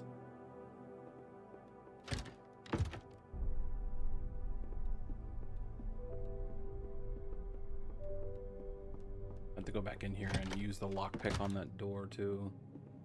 Or the desk, sorry.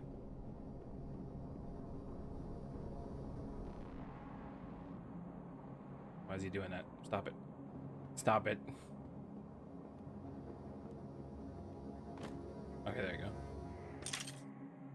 The lock turns out to be a simple one, and you quickly open it using a lockpick. Coins.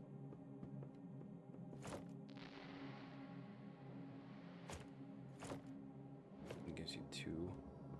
Hold off on using that for now.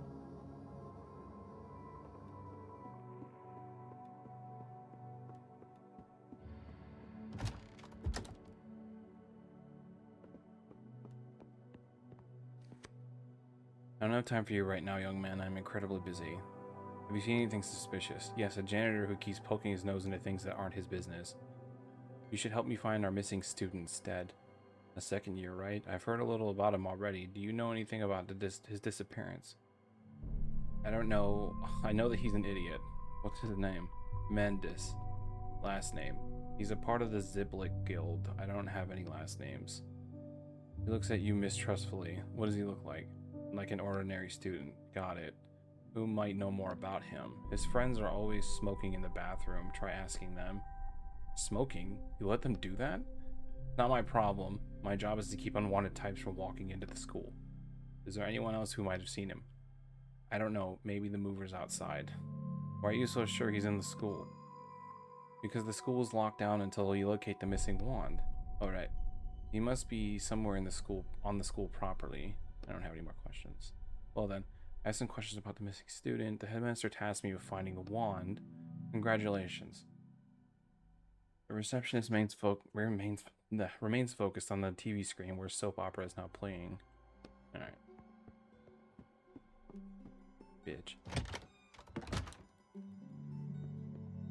Several students are smoking in the toilet stall. You lean against the wall and eavesdrop on their conversation. Apollo is such a traitor. The whole school was talking about him yesterday. What'd he do?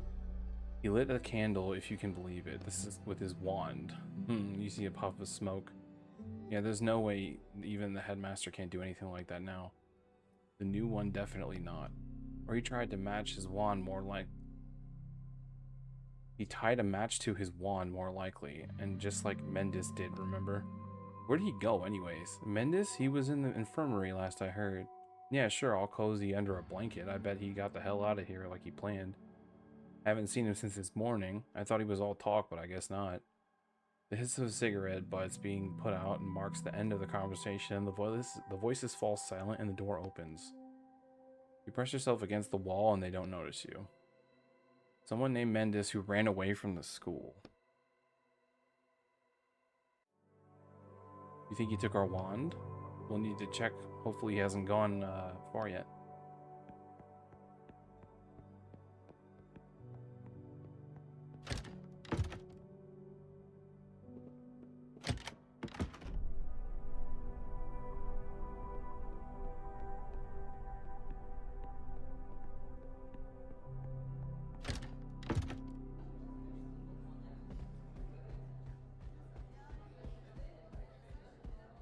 Where's the infirmary at?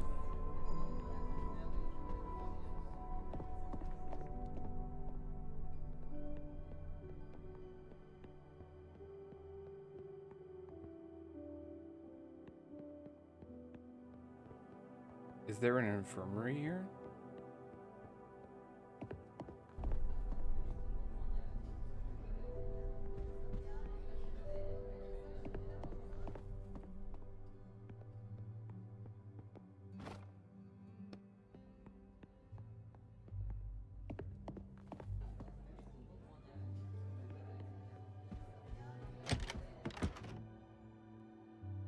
When I teleported in, this door behind me, could I even go out it? Oh, I could.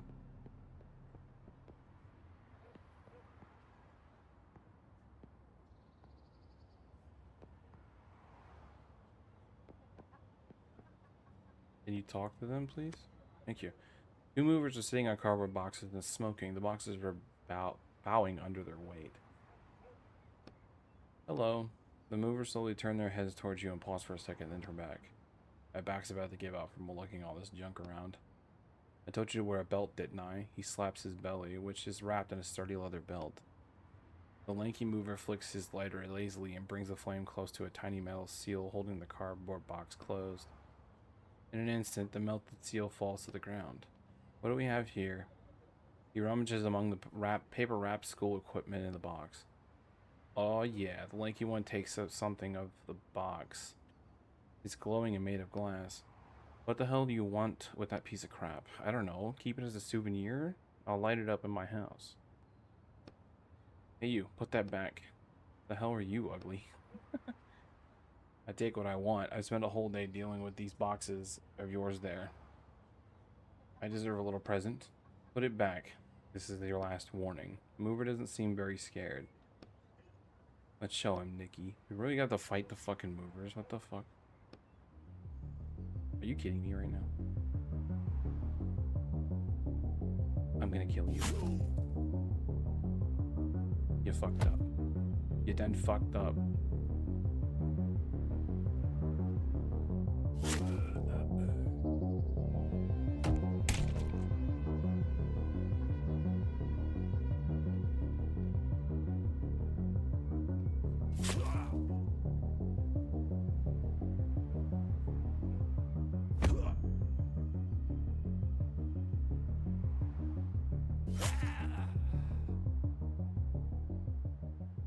You're one tough idiot, damn it. The mover slowly gets up from the ground. Fine, you win. He closes the pilfer box and puts it back in its place. That's better. The movers glare at you angrily from under furrowed brows. Have you seen a kid around here? A kid? His name is Mendes. He ran away from school and might have taken something important with him. The lanky mover coughs loudly. Nope, haven't seen him. The students hang around out here sometimes. He waves a hand. They go around the corner to smoke, but I haven't seen any today. The lanky mover rubs his aching chest. Do whatever the hell you want, idiot. Fuckhead. I'll take from the boxes, please. A long row of boxes sits alongside the truck waiting to be loaded. There's no one here, just ordinary boxes. Hang on, look at that one down there. You notice the tape on one of the boxes has come off. It seems to have been opened already. You look questionably at the movers. The lanky one smirks at you and nods. You move all the junk out in your way aside and open the box with no tape. Shh, don't give me away. A scrawny, scared-looking boy is sitting on the box with a frightened look on his eyes. His robes are covered with crumbs and sawdust. Dear Mendes, I assume. Huh? How do you know my name? What are you doing in there? I'm hiding. I see that. Why? I want to get out of this school. You give him a reproachful look. All we ever do here is waste time. Everyone else is doing real stuff, going to college or work or whatever. Just my luck, I was born with these powers. He looks at his hands. Where's Cornelius's wand? What wand? What's that got to do with me? Stop playing dumb. Why did you steal the wand? I didn't take anything. The student opens his robe and starts showing his pockets, revealing nothing but a half loaf of bread. Looks like he's telling the truth. He's just a student who wants to drop out of school. Well, I still have to check. Alright, come on out of there. Wait, why should I come out? Don't make me go back. You glance over at the movers. They aren't paying any attention to you. It doesn't seem like they heard anything. Leave me in the box. Let them take me away from this school. Are you sure you thought this through? What do you know about it anyway? You've been here for 2 years and you want it all to be for nothing? 2 years, 3 years, what does it matter? Even 10 years here wouldn't get me anywhere. Do you at least have some kind of plan? Of course, I'm going to see my uncle. He'll help me find work. Said I should have no problem getting on my feet. Okay, Mendes, it's your choice. Since you don't have the wand, I couldn't care less about the other stuff. You close the box and walk away. That's one less mystery now, plus we definitely helped him, wouldn't you say? Well, according to the plot, he ended up having a pretty good life outside the school.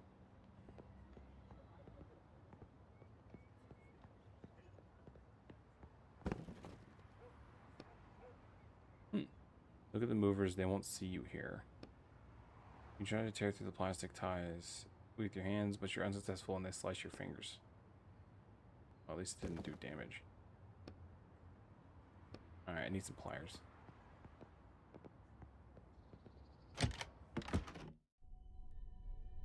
I still don't know where the infirmary is.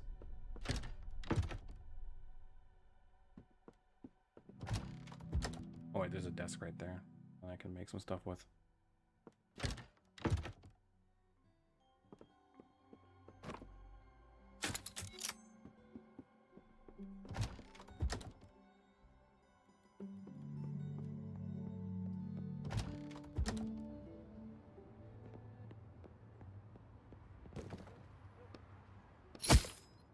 Quickly cut through the ties and open the box, trying not to make any noise. The box contains someone's belongings wrapped in paper. You find a few useful items among them.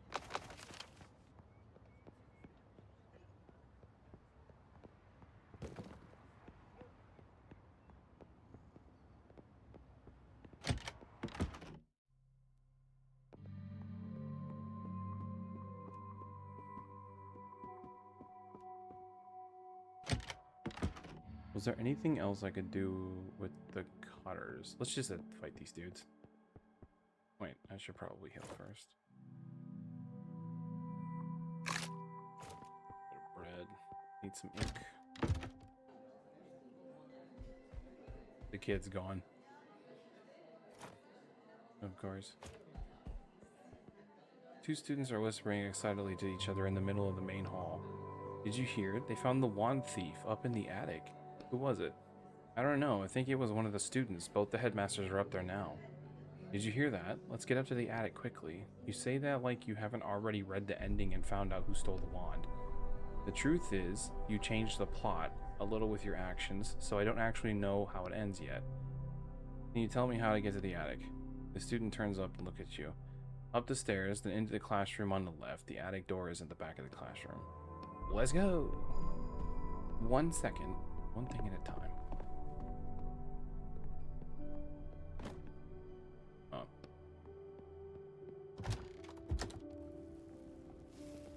You didn't even go up there to see your dad. That's crazy.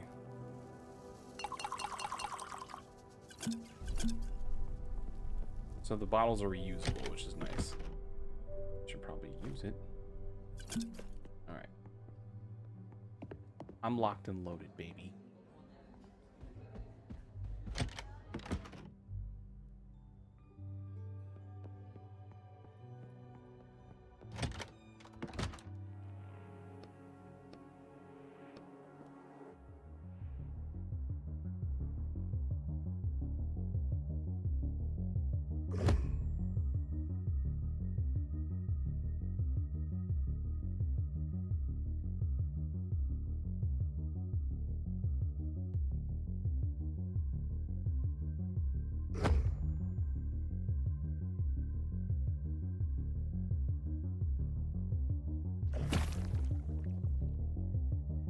thought it did 2 damage.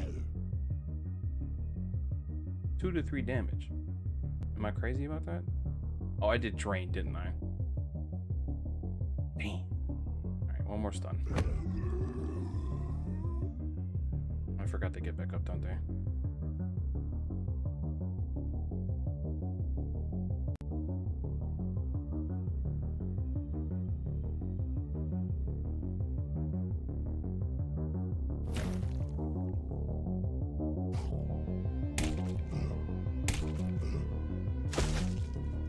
I knew they'd all hit me.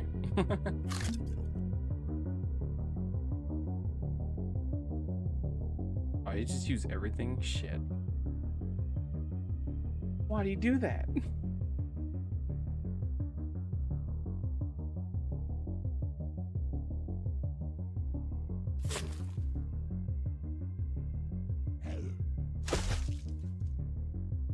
Heal all? Fuck that.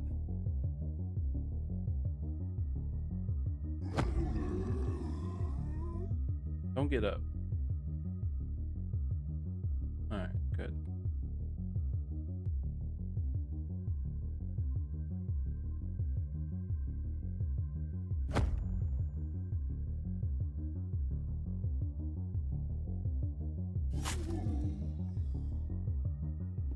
Ba, ba, ba, ba, ba, ba, ba, ba, ba.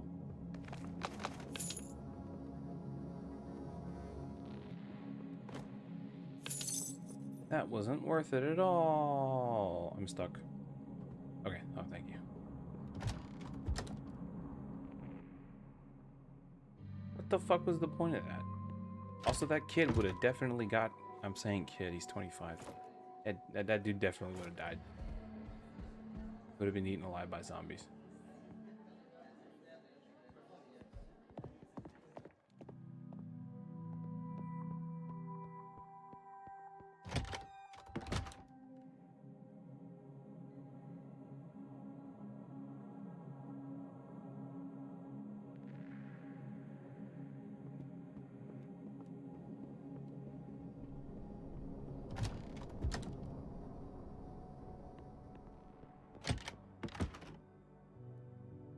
He's gone.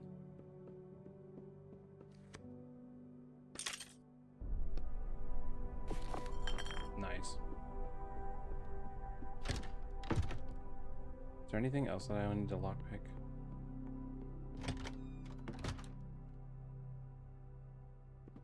I don't think so.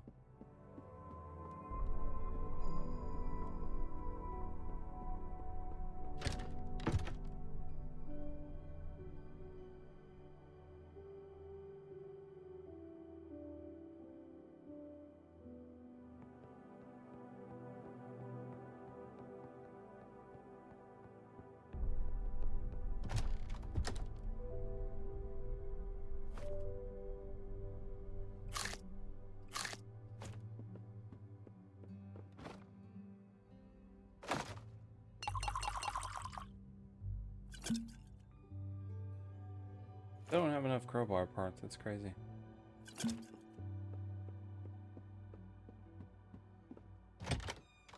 Oh, it's unlocked, okay.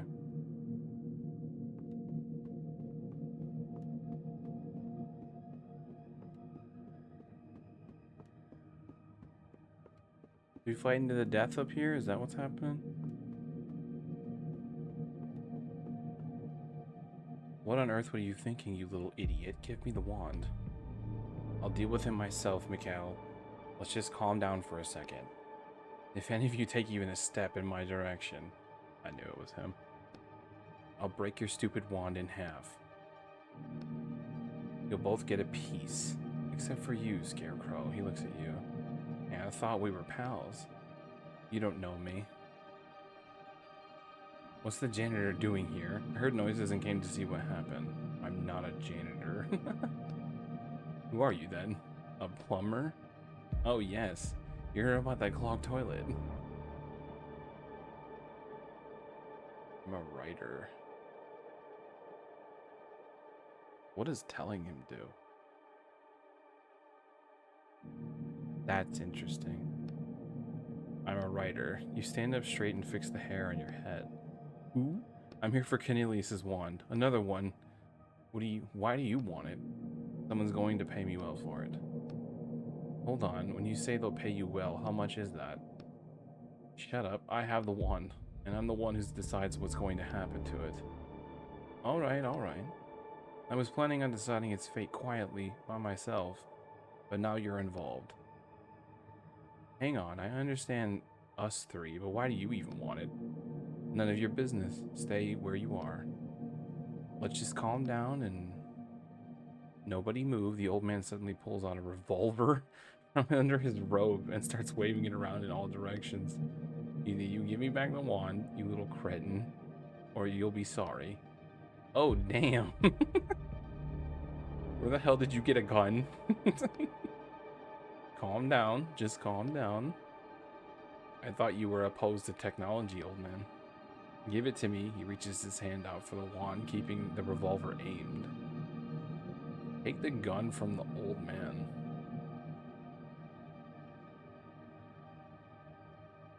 Did he just... I cast gun, prepare to meet God. Do I even bother? Like, can I even be hurt here? You quickly take the revolver from his grasp. Mikhail flinches, expecting you to attack him too. Stop waving that thing in my face. Hey, give that back. Mikhail bends Cornelius's wand enough for it to crack slightly. At the same time, you hear an echoing noise ringing from somewhere up above. Everyone freezes. Do you think this is a joke? I'm so sick of your sniveling. And you're panicking. And you're weird, Ned. There's no more magic. We all realized that long ago, so stop clinging to the illusion that it's still around. I know why you care about this wand so much, old man. But it's time to move on. Stop being indecisive. He looks at the new headmaster. Stop living in the past. He looks at the old headmaster. And stop lying. He looks at you. Any last words from you three? He smirks. You're going to regret this. Who do you think you are, you brat? Mikhail turns his gaze to the new headmaster. I understand how you feel, and I also want to move forward, but can't we find a way that doesn't involve breaking wands? He only smirks in response and then turns to you. Try to do something with the ink, try to grab Cornelius's wand, agree with the new headmaster, agree with the old man. Ugh. I feel like there isn't a way to win this one.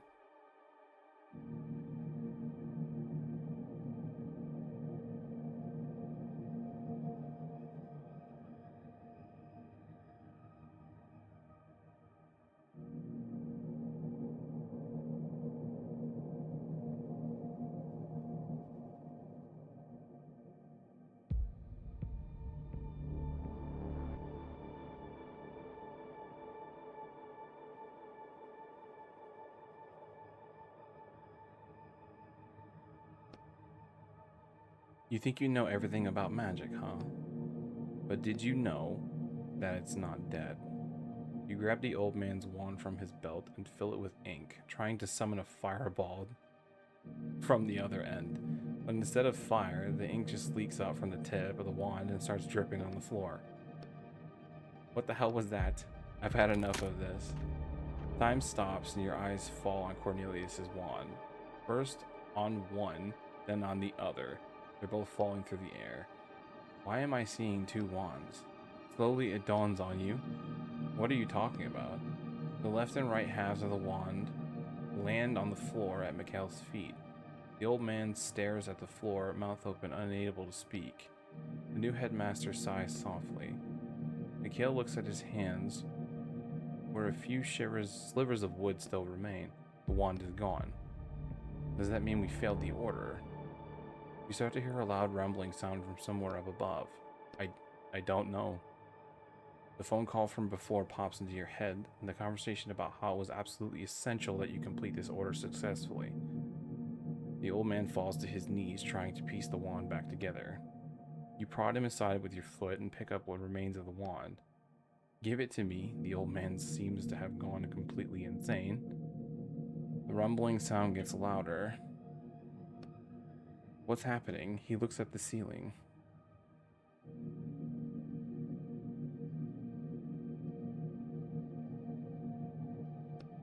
We need to go. The old man starts laughing loudly. The rumbling completely drowns out his laughter. We need to go. Yeah, so I don't think that this one was possible.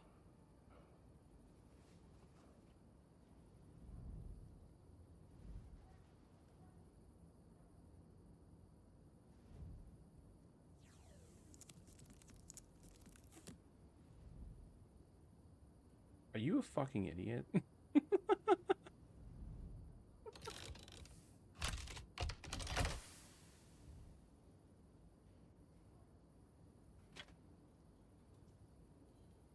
Why would you do that?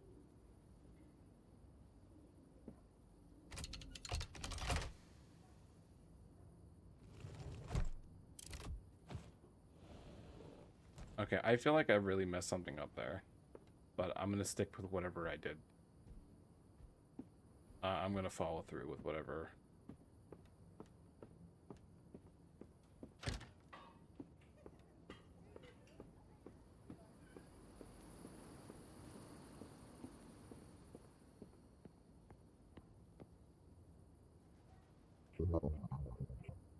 Did you get the item? Well, I can explain what happened. You'd better see for yourself.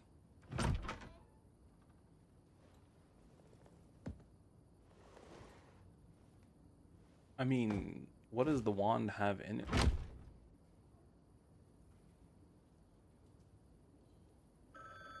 Yeah.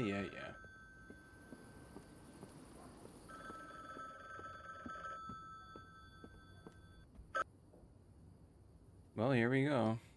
Hello? What the hell were you thinking?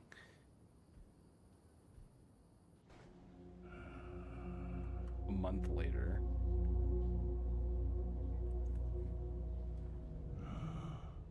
Who the fuck is that? Damn, my head is killing me.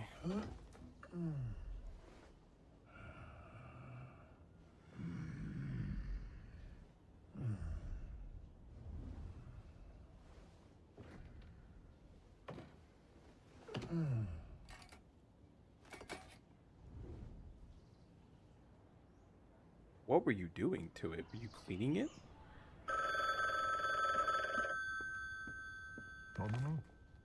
Thanks for joining me, friend. Hello, leave me alone already. Hi, I heard you were having some problems with a client.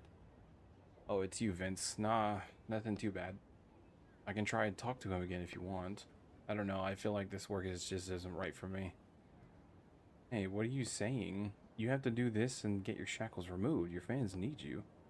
I know, I'm just not sure this is the right path. It's just bringing me nothing but suffering, and I'm not the only one suffering because of it. You just have to put up with this a little longer. 3 more orders and you're done. Yeah. Hold on, did I ever tell you how many orders I had left? Yes, of course. Did you forget? Alright. Okay, call him now. Maybe he'll change his mind. Alright. Like right now? Shit. Oh, he'll call him. Hello? Fine. I want to give you one more chance. You? I'm ready. Of course you're ready. You absolute moron. You're always ready. You failed me before, and it's most unlike me to give you another chance. I still haven't gotten over your mishap with the wand, but I think we can come to a compromise. It's not an easy job, and several of my guys ran into trouble there. I had to pull them out. They're not expendable, but you'd be perfect for this job. Judging by what you do in your spare time, you don't have much of a choice. So get going. The order is at your door. Just try not to die. How do you know what I do in my spare time? Fine. Back to it. Oh, okay. You just dropped it off here this time, I guess. It's easier to get a new one. Put this on. Bar tab from Alt Bilver Fint. Jesus Christ, man. Moral damages. He broke a two-person table.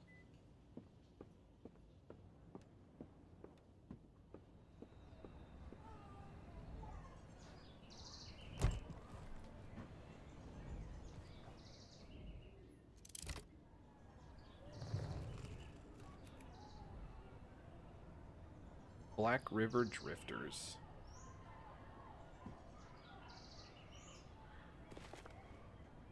The Excalibur Sword.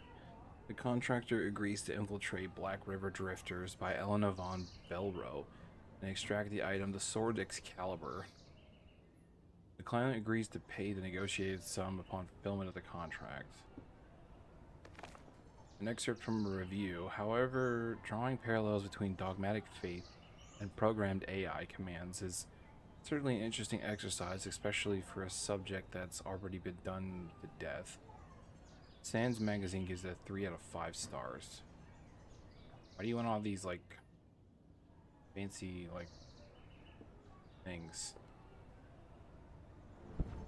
Let's just jump right into it.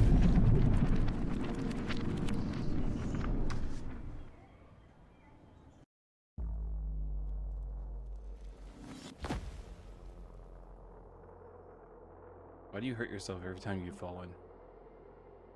Ouch. Landing on a metal floor isn't all that great, I'm guessing.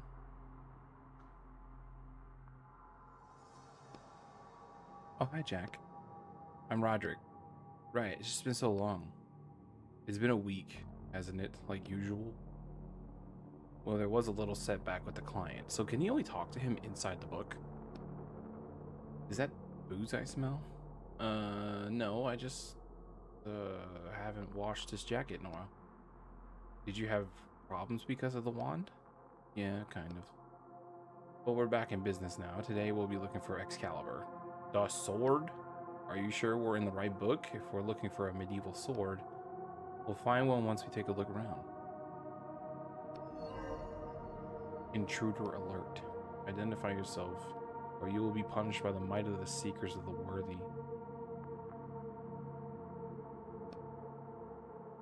The voice is coming from a strange face on the wall. It peeks out from the cables like a spider in its web. Etienne. Etienne, I shall hear the will of the worthy and decide your fate. Have patience. What the hell is going on? The short version is, this is a pilgrim ship, and they're very serious and strict, so cut it out with the jokes. I'm not making jokes. So where's Excalibur, and what's this worthy have to do with much of anything? What do you think the worthy is worthy of? Worthy of Excalibur? The worthy is the one who can pull the sword from the stone. They're flying around the universe on this ship looking for that person. I remember that was an old legend or tale. I think the new author is also working with the walkers to get the sword. And now it's our turn. The worthy has spoken to me. Finally. Tell me, Etienne, are you prepared to join us pilgrims, sailing this black river in search of the worthy, and give your life in the pursuit of our goal? Yes. I, the navigator, greet you. Acolyte Etienne, welcome to our temple and home. Now get to work, as our ship requires constant inspection. Sounds good.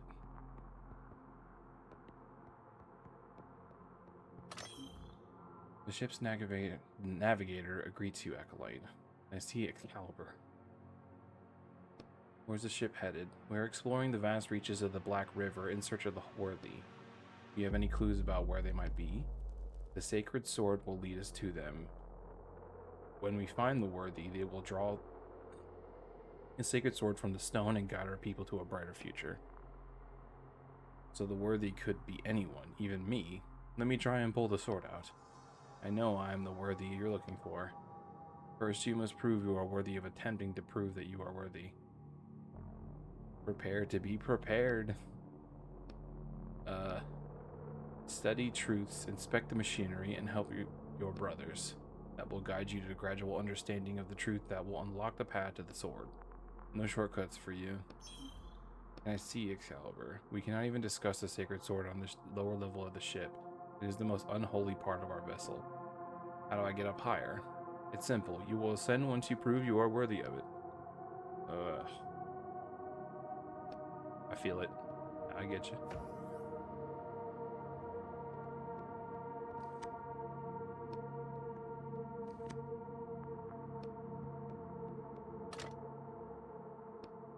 A message appears on the screen. Brother, place the broken object in the slot, and it will be restored to its former appearance.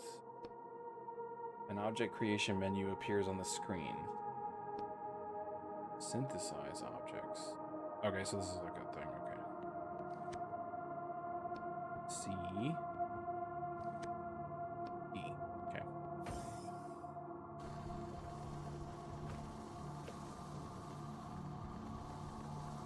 Hang on, what's that sound? What sound?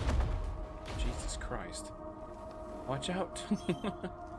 Acolyte Samsa, begin repairs immediately in the name of the worthy. Oh, elder brother, I cannot. What is your reason, Acolyte Samsa? I need help. You still have your limbs, that means you are able to do the repairs. I cannot stand. Is something pinning you down, Acolyte Samsa? I must have internal injuries, my ribs. I understand, you have lost faith in the worthy. You may not fear the disillusioned on your path, remove them from your brotherhood. No, I cannot, my ribs.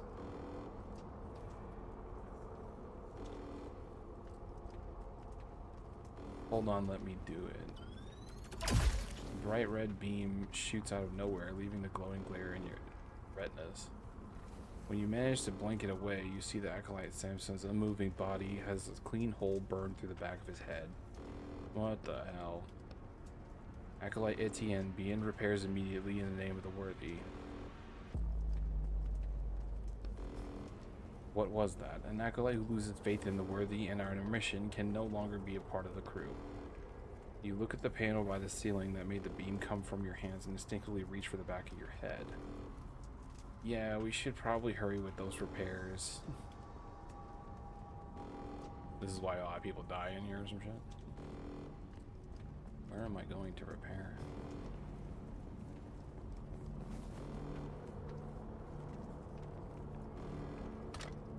You look at the glow inside the engine through the dense wave of heat. It's molten metal. We should hurry before the core melts. What's the problem? I don't know. The author was very vague in the description of the engine. You lean forward to look into the engine's dark opening. A rubber hoses, metal pipes, pistons, and belts. Surprisingly, all seems to be in good shape. Everything inside looks intact, so why is it heating up so much? You reach for the closest moving part in the engine. As soon as your hand touches the metal, you pull your fingers back sharply and step away. Damn, that's hot. Maybe it's supposed to be molten hot? Is that a spaceship engine, right? Yeah, and that alarm is normal too, and these lights are flashing just for the fun of it. Acolyte Etienne, was it your hand that caused the engine temperature to increase? No, in the name of the worthy. It seems that the cooling system is out of order. Follow the lower hallway to the cooling center and try to determine the problem. It will be done.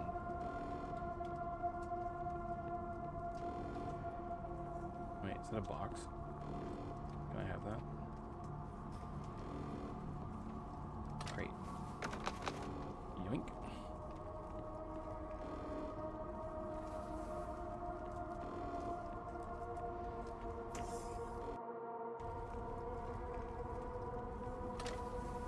Hot steam is escaping from the broken pipe.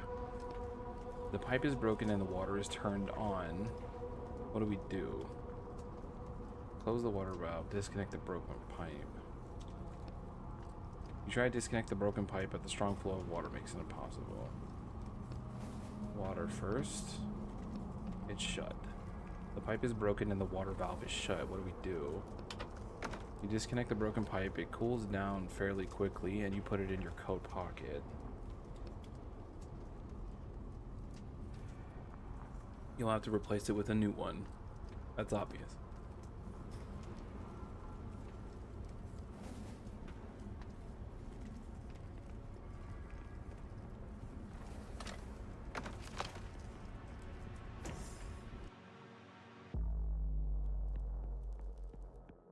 I'm gonna say, so you can just shoot me, hypothetically. I need a repair thingy? Put the broken pipe inside. Okay. Restored pipe. Yeah, I even recreated the rust on it. I guess that's how it looked before explosion. You see a screen with incomprehensible symbols on it. Underneath is a compartment for broken objects. Wait, did I go this way? I was about to go all the way back around.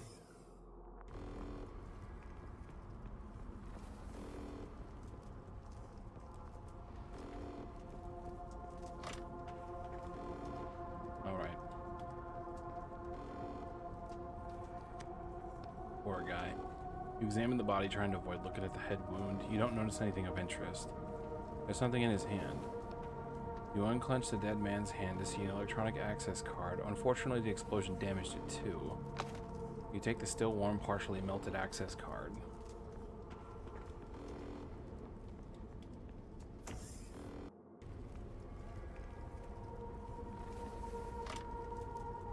Hot steam is escaping from the rubber pipe. Pipe repair. Is that everything? Check the equipment again. Obviously, open the water valve.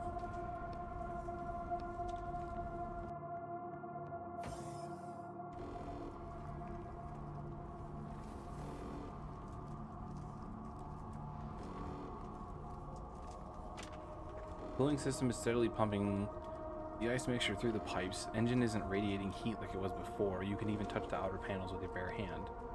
We fixed the cooling system, but it looks like it wasn't enough. Maybe there's some kind of button we need to push. Find the button. You inspect the device with the experienced eye, but you don't see anything that looks like a control panel, button, lever, or ignition keyhole. In the name of the worthy, I ask you to start the engine. It is not to me you should direct your prayers, Acolyte Entienne, but to the worthy. I am just their servant. The worthy needs you, the engine. I pray start the engine. You clearly have not managed to learn the holy litanies yet, so I will help you, newcomer. Repeat after me. By will of the worthy, I pray for the flame to obey my will and activate this mechanism. Something inside the engine starts rumbling discontentedly. Gaining momentum, suddenly a shrill noise fills the room. Acolyte Etienne, do you not have enough faith? My faith is stronger than ever. I believe in the worthy with my whole heart, my whole soul, my every cell of my body, I believe. Suddenly a compartment opens on the side of the engine. With a soft hiss and cloud of white steam, the empty compartment designed to hold the cylindrical flask appears. I speak of something else. Place the full vessel of faith in the compartment so that our temple may continue its journey. Is that some kind of fuel? Faith? Yeah, it's something like a fuel around here. Let's look and maybe we can find somewhere to siphon some of this faith. I don't like this book.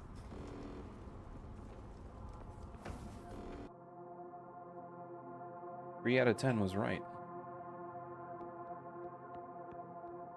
Alright. The access card. Okay, access card A. In we go.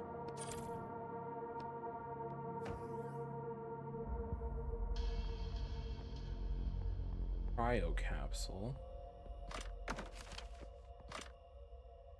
A woman is lying in this tightly closed capsule, eyes closed and lips rapidly and soundlessly moving as she recites something. The capsule is full of electronic equipment and tubes leading from the woman to a glass vessel that is slowly filling up with glowing liquid. This is what we're looking for. They call it faith. Is it coming out of her? Don't think about it. The vessel is almost full. You can take it. What will happen to her? You glance at the woman behind the glass screen who continues in her silent recitation. She'll be okay. You slowly pull the glass vessel of liquid out of the machine. The woman is in the capsule, pauses for a second. The new empty flask appears to where the old one just was, and the woman returns to her original state.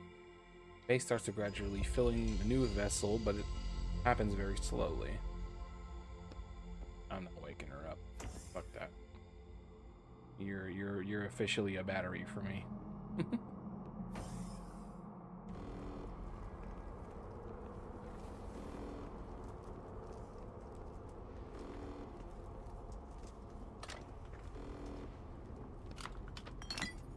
The flask fits perfectly in the container compartment. You push down a little harder and it gently settles deeper into the machine as you As soon as you take your hand out, a thick round hatch cover slides over the compartment.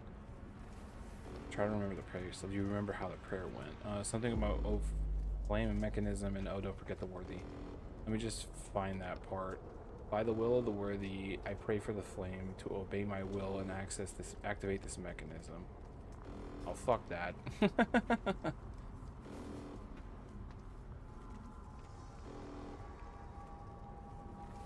Fuck you for that.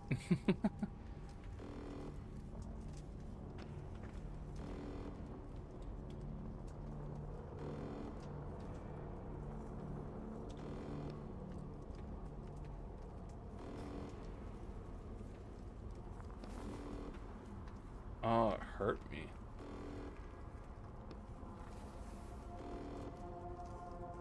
Pray for the flame to obey my will. Activate this mechanism.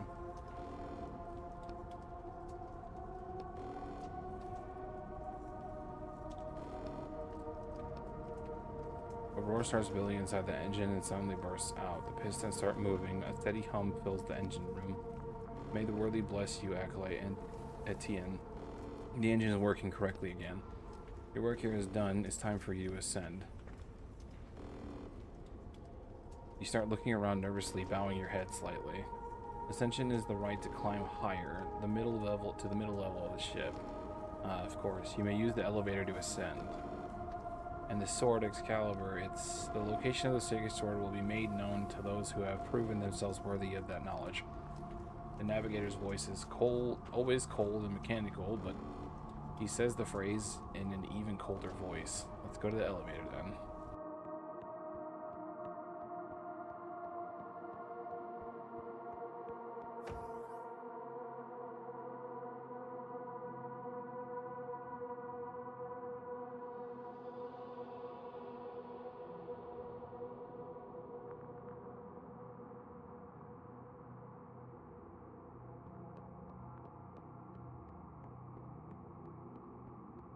Oh yeah, the elevator.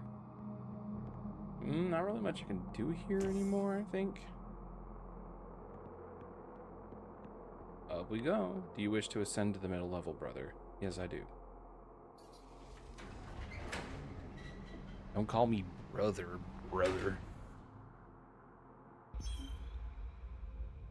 Welcome to Earth, brother. Earth. We call the lower decks Hell, the middle deck Earth, and the upper decks Heaven. Correct, brother. I see you have already studied our scriptures. If the will of knowledge guides you, visit the library on this floor. Okay, and is Excalibur there? On the top floor. Every acolyte who ascends from Hell must first serve 5 human years on Earth before they will be permitted to touch the sword. Only after 5 years have passed can an acolyte grasp the highest sacred of truth, and then the worthy will permit them to ascend to heaven and touch the sword. Begin your service. Your 5-year countdown has begun. So what am I supposed to do? How should I serve? Study truths, inspect machinery, and help your brothers. Only routine will guide you to the gradual understanding of the truth. We should look around and figure out a better plan for mopping the floors for 5 years. Fire extinguisher. I'll take that. Library. It's on fire. Fire. I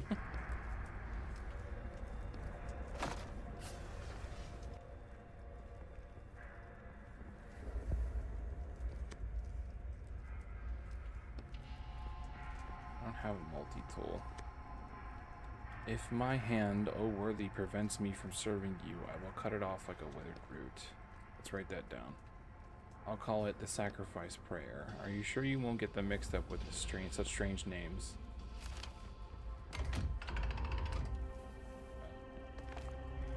To hear the words of the past, recite the voice of prayer. To lower the righteous words, recite the sacrifice prayer. All to the electric river's current, recite the spirit prayer. Well, what do I do with this? Can I not go in here?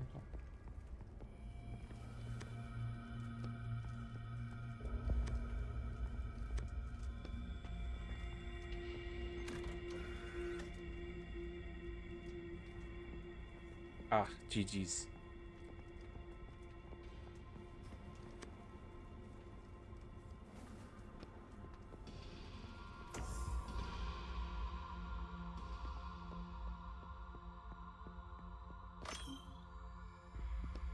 I really want to see Excalibur. You have not yet earned the right Acolyte. Has anyone ever earned it? Acolyte Rimar proved his faith in the worthy and rose to heaven, but unfortunately he is no longer with us. Great.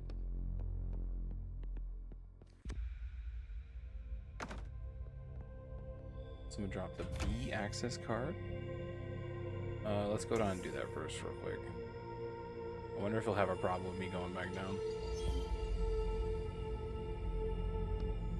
Okay, he doesn't have a problem with me going down.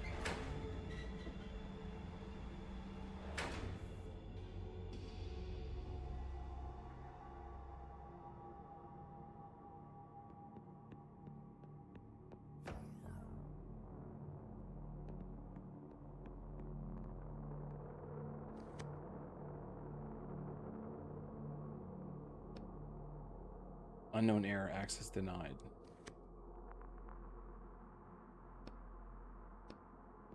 Why? Do I need to fix it?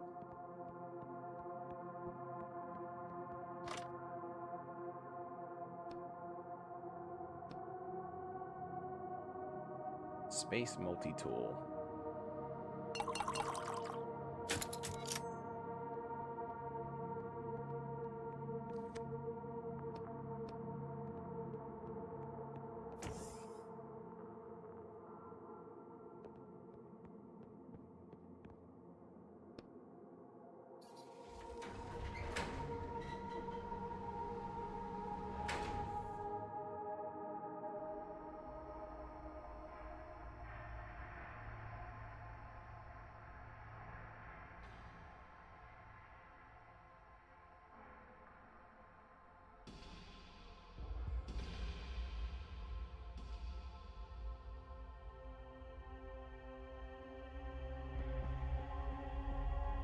The multi-tool might help out over here.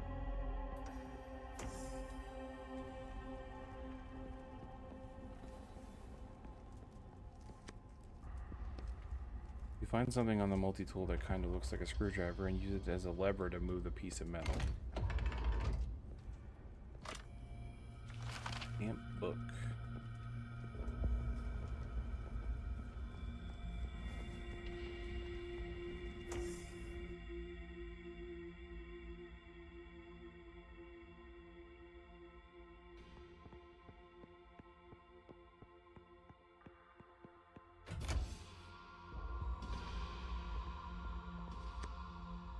Another slot for faith.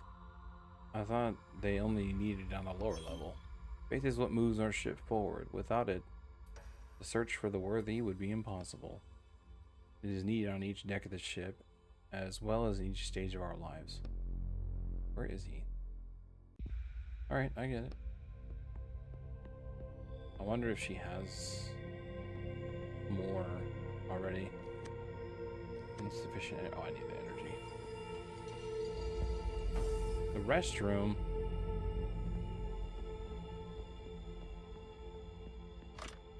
Are these like one use only? They are.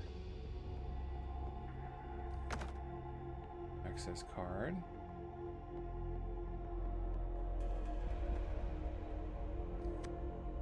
I don't have to go right now.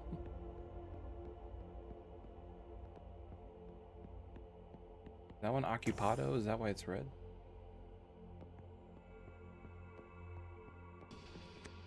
A prayer is carved in the wall in Gothic script. May strength fill the part of my body that you require most of all, O worthy. Okay, that should be easy to remember. I'll write that down. Call it the spirit prayer. You put the note in your pocket.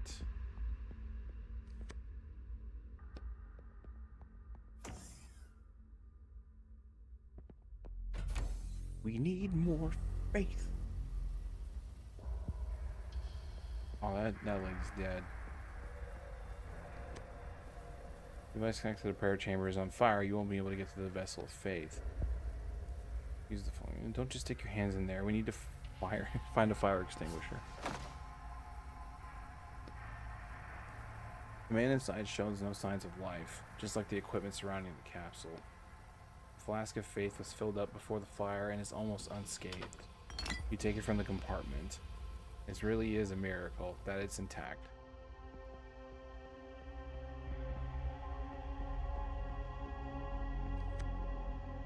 The youngest member of the crew you've seen so far is writhing in pain inside the chamber. The panel showing his vitals blinking red, and the panel showing the temperature inside the capsule. It looks like the chamber is overheated. We should cool that down so that guy doesn't die.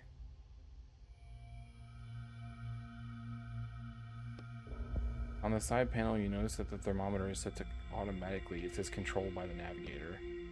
I guess the navigator has problems understanding what room temperature is. Hey, could you lower this guy's temperature a little? He's about to burn alive. My data shows that the capsule is currently at optimal temperature. I see. This is like the round table.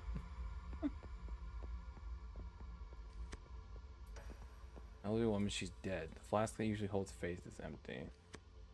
There's an old man inside the capsule. His whole body is shaking and his hands are grasping at the chest of his suit as though he's trying to rip it apart. There's a phrase flashing on the panel. Heart failure, stabilizer injection required. The flask of faith is filled to the brim. Can I take these?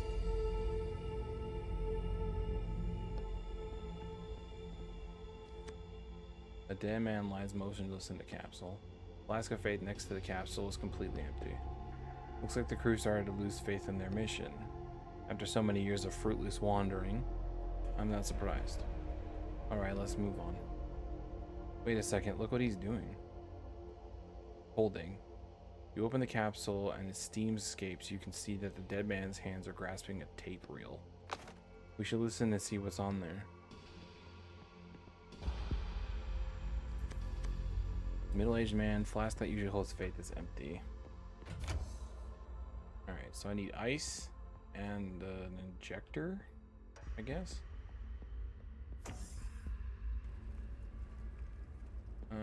Let's go downstairs.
Mm.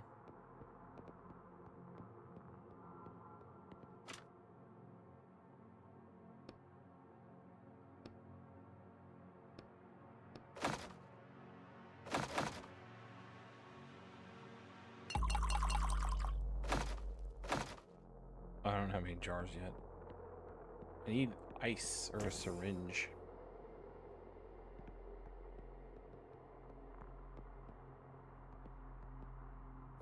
The cooling system, maybe?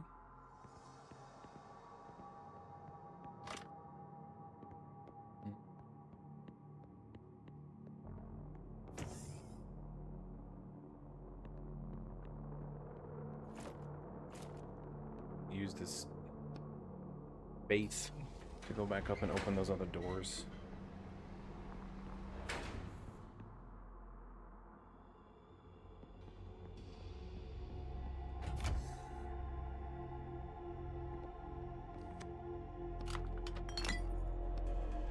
You must say a prayer. Speak your request of the word to the worthy. Oh shit, which one was which? Except from the prayer, if my hand, O worthy, prevents me from serving you, I will cut it off like a withered root. The Lord, the righteous sword, recite the sacrifice prayer. All the electric river's current, recite the spirit prayer.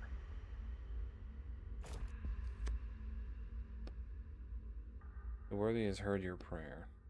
I will give you their answer soon. So the worthy only talks to you? Why can't I hear the answer straight from them? Like, bitch. You asked the wrong questions, Acolyte. You must ask why you are not yet worthy of a direct conversation with the worthy. Worthy of the worthy. Does the author know what a tautology is? Tautology is? In any case, I specifically was created in this supposed image of the worthy, and therefore I receive signals from them. You were created. I thought you were human. The worthy has declared their will. You may activate the device. Indicators and messages start to light up. Thank you, O worthy. Rub your hands together. Warning, insufficient energy, limited functionality available. Unlock the kitchen. I really don't. The other guy's having a heart attack. I don't know what to do about that. The kitchen compartment is receiving the required amount of energy. Access granted.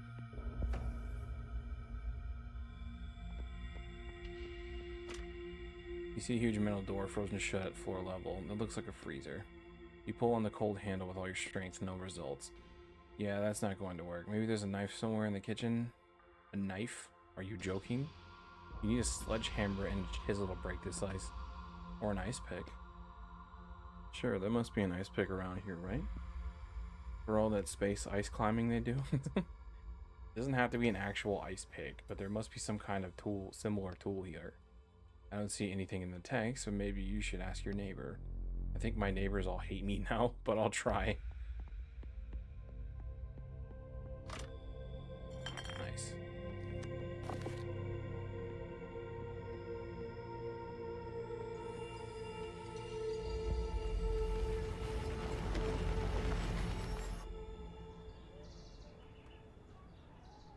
Boop, boop, boop, boop, boop.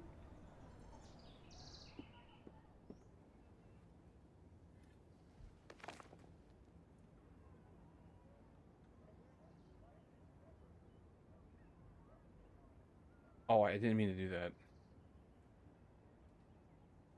Okay, that's good at least. I think drain is good the way it is. I wish it did more damage to everybody. I should have been over here doing this. Good.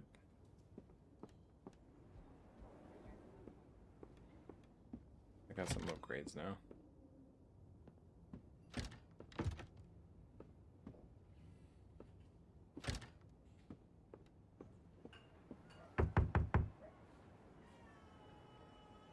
Hello, I'm sorry, but I just remembered I forgot to give you your key, and I know we had an agreement, but I just had so much going on. Oh, I hear you again. It's my fault. I promised to bring back the key a really long time ago. I only came by today, and it's also kind of broken. The place where I work, if I bring outside objects in there, it's hard to bring them back again after. They sort of change, and when I come back here, they dissolve. I know he was a no-good drug addict. You hear me, child? I told you that writer, he's a drug addict. I can't wait to move away from here.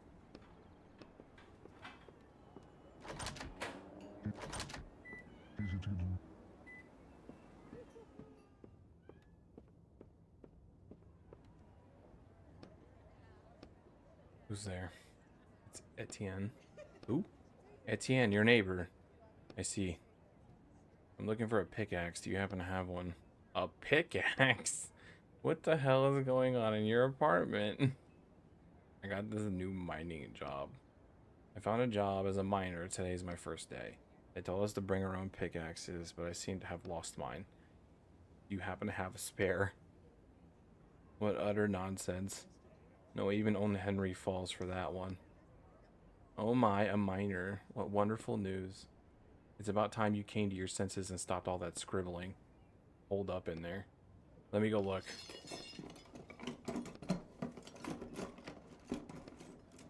Here, just remember to bring it back.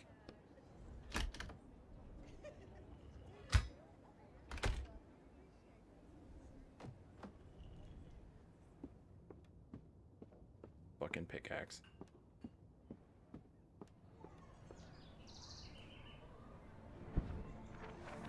You ain't getting that shit back.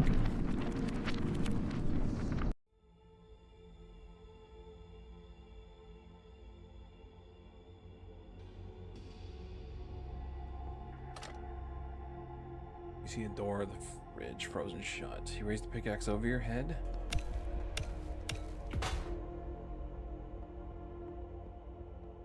Ice block. Just stuff that in my pocket.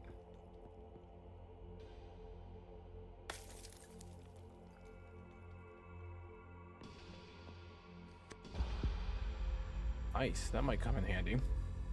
What for? To cool something down later, you'll find out. I already know. The giant block of ice takes up the whole corner and glares at you, incliningly at you. Well, do it.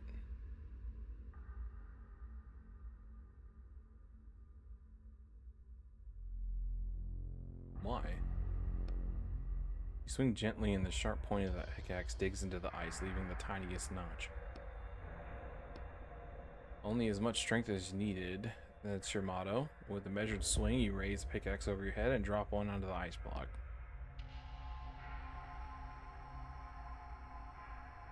A thin crack appears along the edge and a large chunk of ice falls to the floor with a crash. Not bad. You pick up the chipped off chunk of ice from the floor.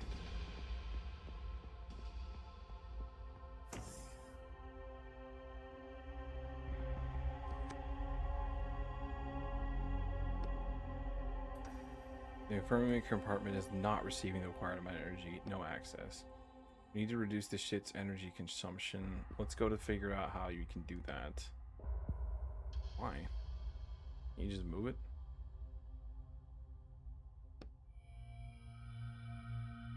Naviquare requires almost 70% of the total energy. Needing so much is forcing them to fly slower than they had originally planned.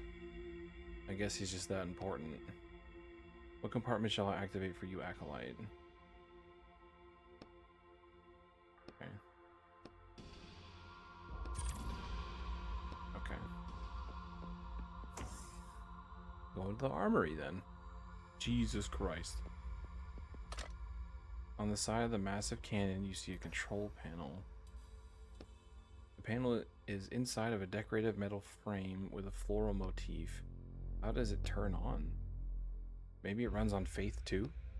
You look under the panel and see a familiar empty compartment. Designed to fit a flask of faith. Damn it.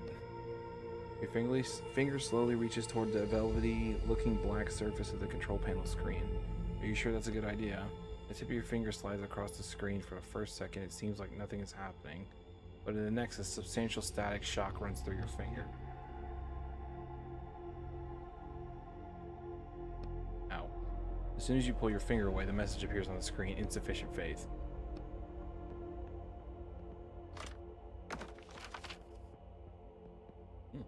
Lasers. The way forward is blocked by buzzing beams of energy. Acolyte Etienne, this is the barrier that will disintegrate you entirely in the thousandths of a second. I advise you not to touch it. You jerk your hand away and take a step back, just in case. Why are there beams in the middle of the room that can disintegrate me in less than a second? For safety purposes. Access to this part of the deck is restricted while the cannon is active. I get that, but why? For safety purposes. Alright, alright.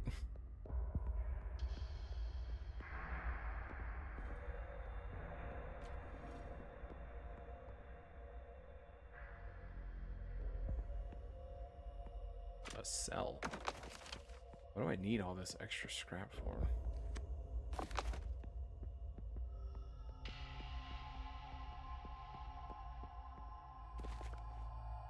Part of a note. It underlines the fact there was a sharp increase of suicides on Earth after a crew took Excalibur off the planet.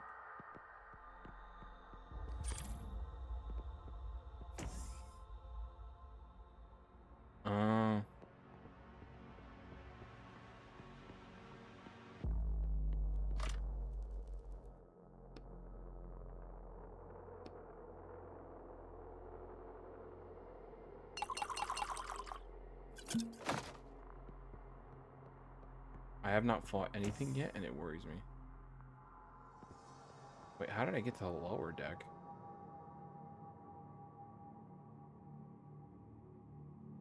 How does that work? I never went down.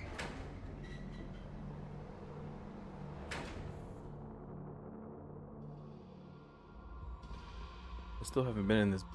Have I been in this big door? I have been in this big door. Let's go drop off the ice.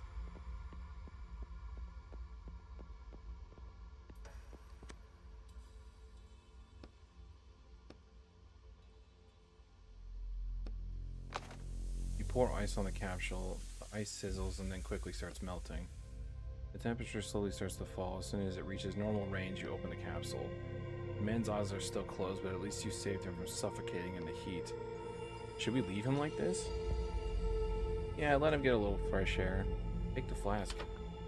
You remove the flask out of the glowing liquid and put it in your pocket. Make sure the lid is tight first. Thanks. You nod at the still unconscious man.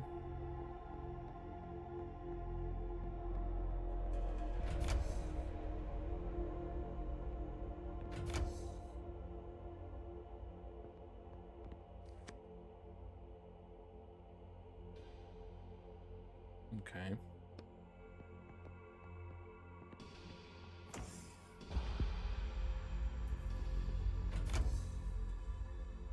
Armory still had the weapon. I could probably equip that thing. Just to see it. With the hiss, the flask of faith settles deep into the cannon. The panel starts flashing almost immediately. The blue and green symbols form patterns and then fly apart, forming several rectangular buttons. Okay, what now? Try touching the words. That seems to be how they do it in the books. Touch the message and send a prayer. 3 greenish blue rectangles are lit up on the weapon control panel. Set target. As you choose the first option, you see the buttons transform a complex grid with several moving dots in it.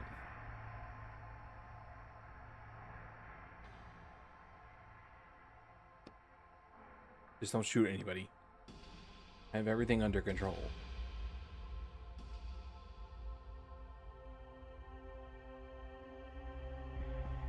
Beep boop. Acolyte Etienne, have the unfaithful been eliminated? They have. For the glory of the worthy. You peer out the window and try to see what you hit. For the glory of the worthy. Hold on, so those dots, are they ships? Planets? Did I just destroy an entire planet?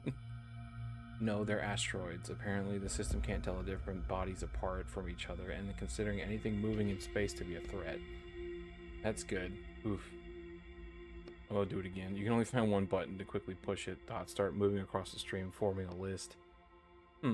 Looks like this is a weapon for punishing the unworthy. The list of previous targets is pretty extensive.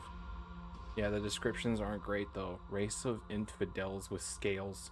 Race of infidels with tentacles. As you choose the second option, the screen goes black for a moment and then a chart appears on it. This cannon uses more than 20% of all the ship's energy. That's why we're going to turn it off. What's the number mean? The weapon's firepower. If it's to be believed, this weapon can destroy planets. A shiver runs through your body. We should turn it off quickly. We need energy. As you choose the third option, you see a huge message that covers the whole screen. Prayer required. Okay, go ahead. Which one should I say? It's hard to tell. I'll look for something about a weapon or energy. The words "sing a prayer" are flashing insistently across the screen. Voice prayer. I don't know what that means.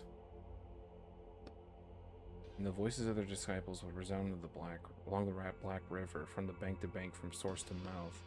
Incorrect.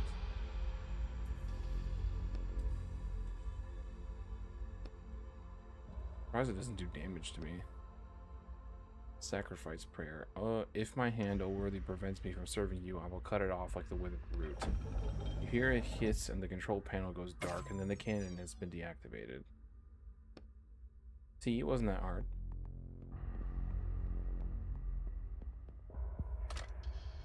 The container on the shelf attracts your attention.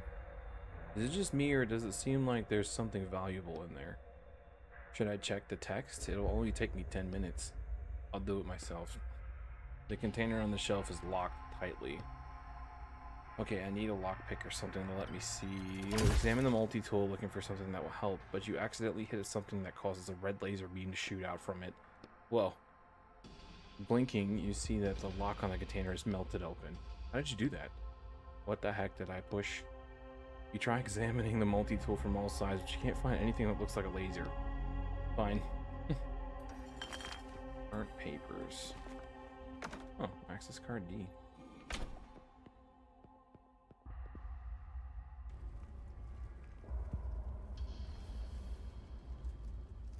Oh, nice. Can I put this stuff out?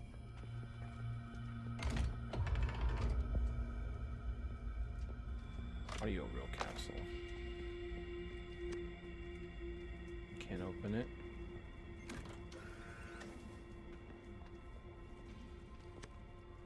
Jammed. Looks like somebody already took the audio reel. Okay. Audio playback device. To activate the playback device, insert Faith into the compartment on the panel, brother. Why is it always Faith? You really should understand by now that all the equipment here runs on it.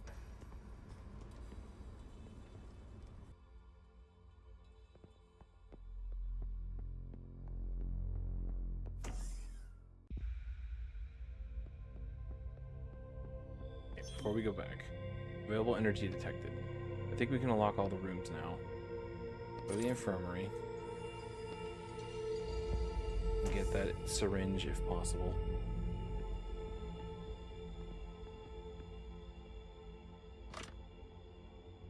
Near the wall is a locked container labeled medicine. You find a long probe on the multi-tool that you might not be able to use as a lockpick. As soon as you insert it in, you might be able to use as a lockpick. As soon as you insert it into the lock, something clicks and the lock opens on its own. It picked the lock itself? Look at the device proudly. Medkit. Medical chair with something red. Blood? Perhaps? You're standing in front of a huge shelving unit. The control panels next to it is illuminated. The first thing you notice are 3 blue numbers on the middle of the screen. Beep.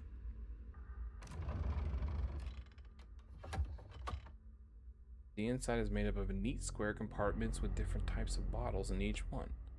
You pick up the closest one and read the old-fashioned paper tag, dandelion leaf. Folk medicine. In the space age, it's empty. You put the flask back on the shelf. How about we check the other compartments?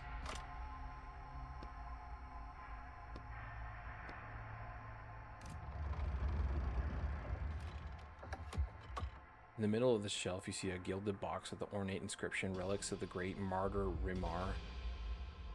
A melted audio reel is lying next to it. No way, I don't think that it's a good idea to touch sacred relics on a ship where their crazy head shoots lasers. You reluctantly pull your hand away. You take the melted reel in its current state, you won't be able to listen to it. There's something written here, but it's hard to read. Sacred truth? Isn't that what the navigator was talking about to get to the top floor? We need to restore it and listen to it as soon as we can.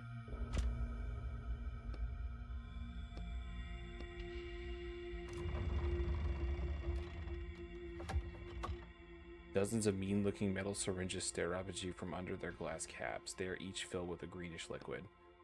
The label on the inner wall reads stabilizer. I don't know how to inject people. You're lucky, I'm a doctor. But actually, I guess you're not that lucky since I don't have hands here. Oh, you remembered something new about yourself. Yeah?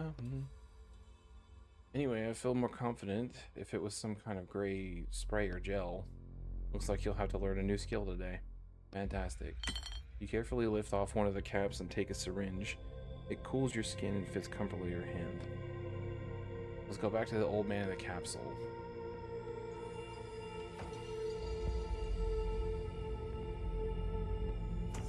He's gonna stop me, watch.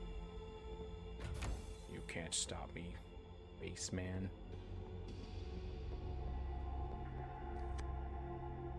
The old man is still lying in the capsule, his face twisted into a grimace of pain. There's a phrase flashing on the screen: heart failure, stabilizer injection required.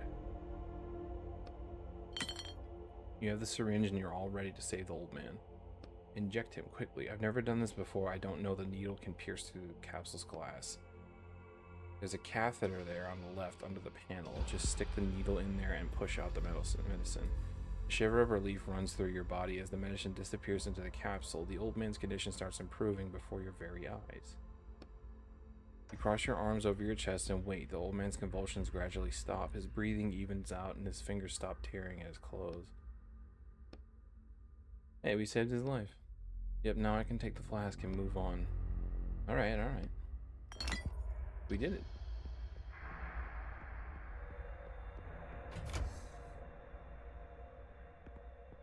Where did I need to go with this? The record room?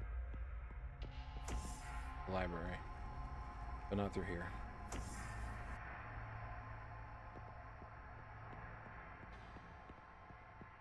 There's... Let's fix the real, because we're gonna have to go use it on the real thing anyways, so I might as well fix it before I go through here.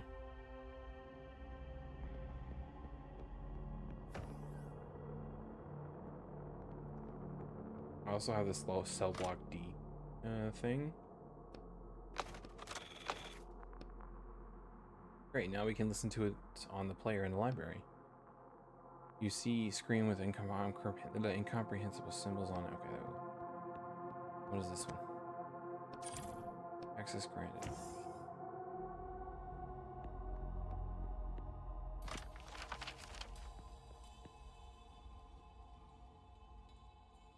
Where am I going with that?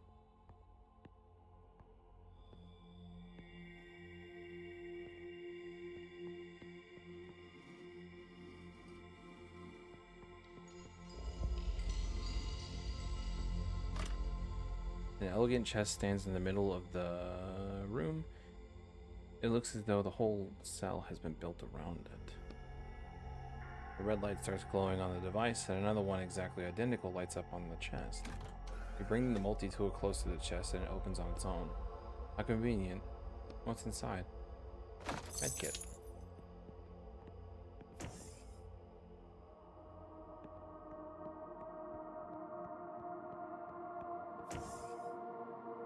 I could probably cut through here.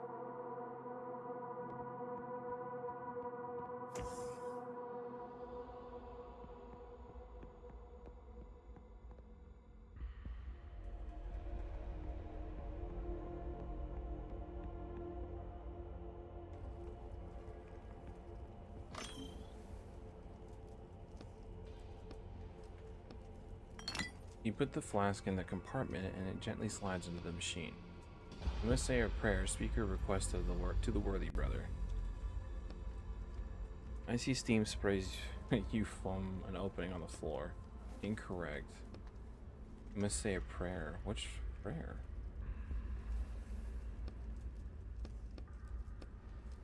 I'm missing a prayer. Okay. Is there one on the wall I missed? Here?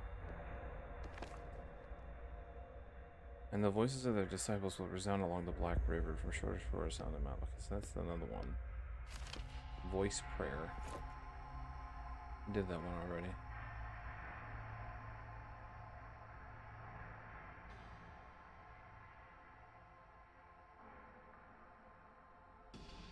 Spirit prayer removes electricity.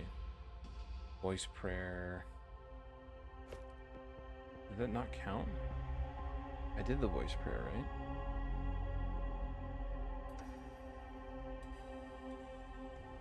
Am I crazy? Yeah, oh, it didn't write it down? Is that why? I thought I did the voice prayer already. The worthies heard our prayer, brother. You may activate the device. It looks like we can use this machine to listen to audio reels recorded by members of the crew. There might be useful information on them. A wonderful technology. It's just an ordinary audio player. It wasn't anything like it was in your book. No, although considering where we are now, nothing should surprise me.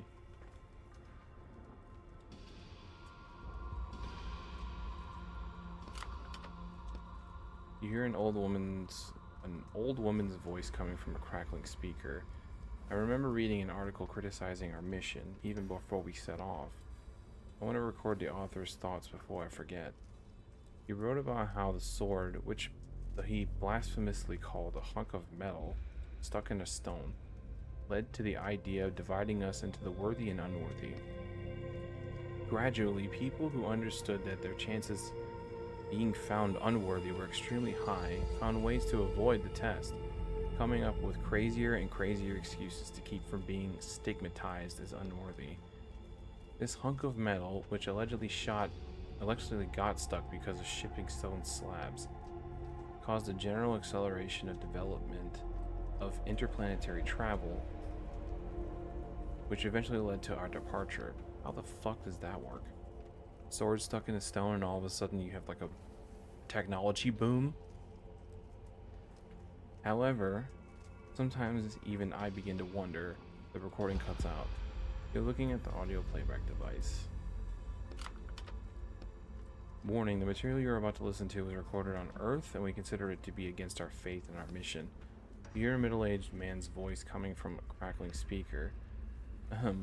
In my attempts to analyze the influence of faith on our technology in light of recent events, I came upon an interesting detail. After all, behind all technology stands the Lent machine, which has proven 2% error rate.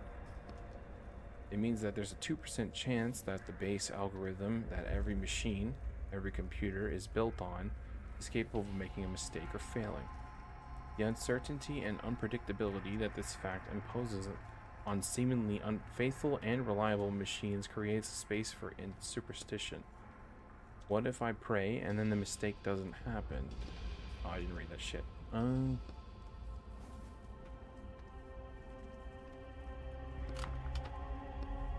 You hear an old man's weak voice coming from the crackling speaker. O worthy, I pray to you. It is not your strength I desire. Alright, you write down the words on the piece of paper held against your knee, but the responsibility that falls on one who is bold enough to raise a blade above themselves. The voice cuts out, and then you hear the sound of the elevator opening and the navigator's voice far from off. Is this the sacred truth the navigator was talking about? If it is, then we won't have to work here for 5 years. Alright, let's go to the elevator. I think we'll be allowed up to the sword now too.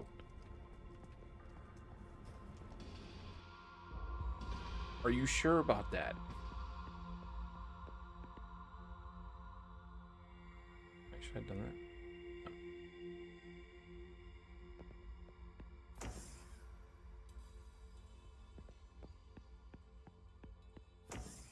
Hope I'm not missing anything.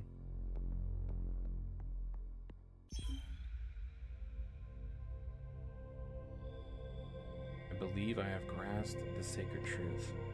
I'm listening, Acolyte. You clear your throat, glancing surreptitiously at the paper in your hand. O worthy, it is not your strength I desire, but the responsibility that falls on one who is bold enough to raise a blade above themselves. That is indeed the sacred truth. It must be understood by those who decide to touch the sword and be declared worthy. I am amazed that you were able to grasp it in such a short time. Well, I am prepared to uplift you. Are you sure you're ready? Nothing left undone here? Is this the you're fucked when you go up here? I'm gonna have to fight the dude. It shall be done.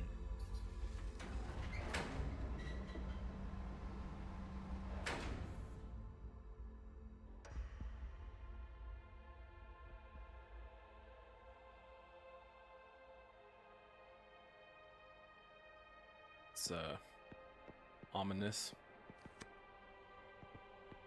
Supreme Navigator. Acolyte Etienne. What now? You said we could touch the sword. That is true, but you have been given a more important task right now. Go to the navigator's room. Navigator's cabin. First, can I just... You notice the panel sliding back on the wall to reveal a weapon hidden behind it. That looks familiar. You automatically touch the back of your forehead. I'm going.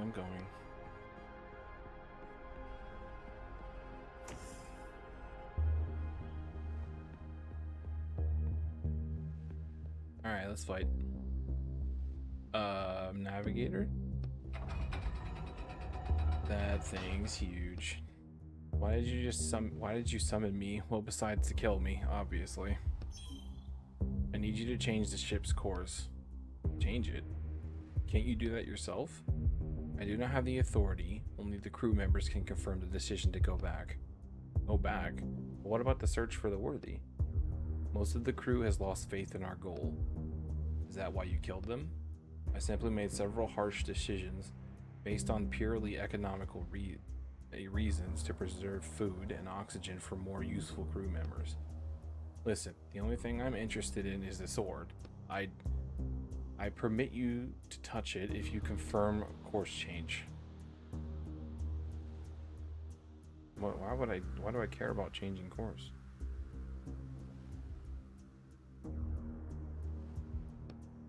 Fine, what do I need to do? First, confirm your bloodline by stating your ancestral code. Ooh, that might be a problem. Code. Code. None of the characters ever say a code in the text. Hold on. I forgot my code. If you do not remember your code, state the names of your ancestors and I will confirm the code based on from the database. I doubt I'm in that database.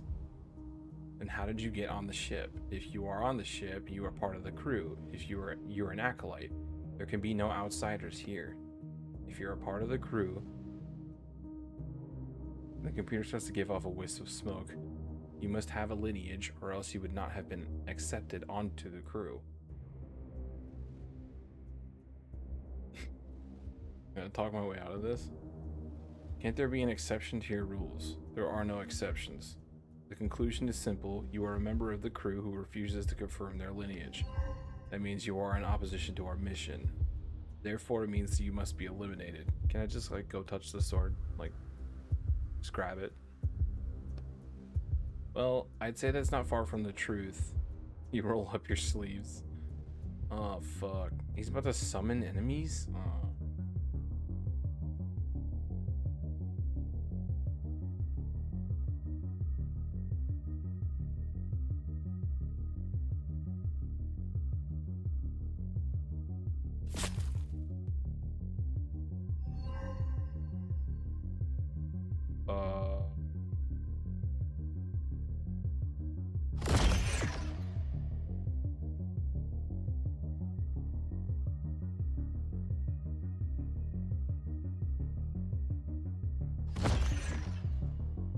That's not good. How much damage do you do? At least Drain does too now. That's good.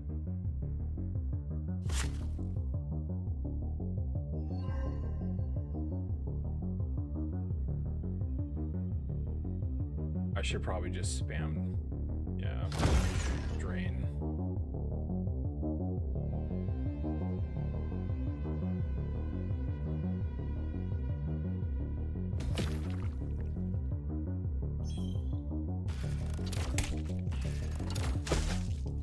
Oh, are they guns or are they gonna poke me to death?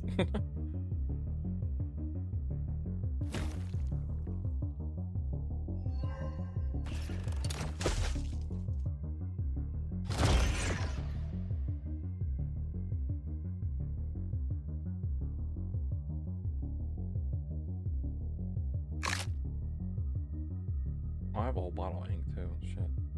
I can only use one per turn. Okay.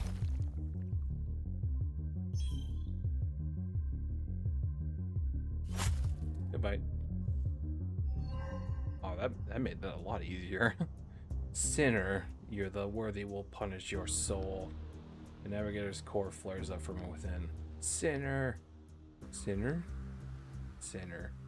Sin.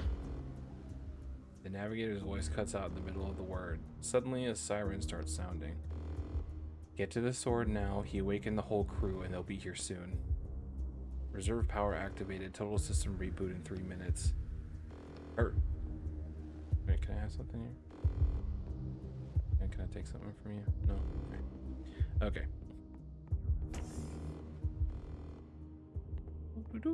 Warning, Sinner on the upper deck. He's already back up?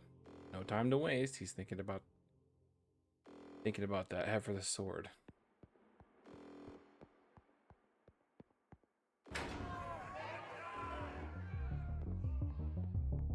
They're gonna witness me pulling the sword out.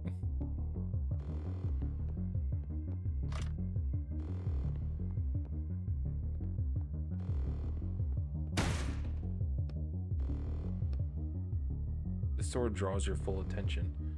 The majestic hilt gleams in the light, and the sharp blade disappears into the thick stone. I'll try and use my hands to pull out first. Right, maybe all the people in the world, you're actually the worthy. You lower your head, take a deep breath, and walk up to the stone. That was sarcasm. Find another way to get the sword out quickly. Your hands feel like they're filled with strength, and lightning seems to flash inside you. You're wasting time. I am worthy. What are you mumbling over there? Can't we use a laser or something to cut it out of the stone? I am worthy. Your legs lead you forward of their own accord. Your hand grabs the sword hilt and it fits perfectly. It's your sword. All you have to do is pull it out and... Damn it. Your muscles burn, but the sword doesn't move an inch. Can we please find a laser? Yell at the sword. Something rises up in your soul. Despair? Yes, it seems to be despair. Come on, you hell fiend. Get out of there. Come on.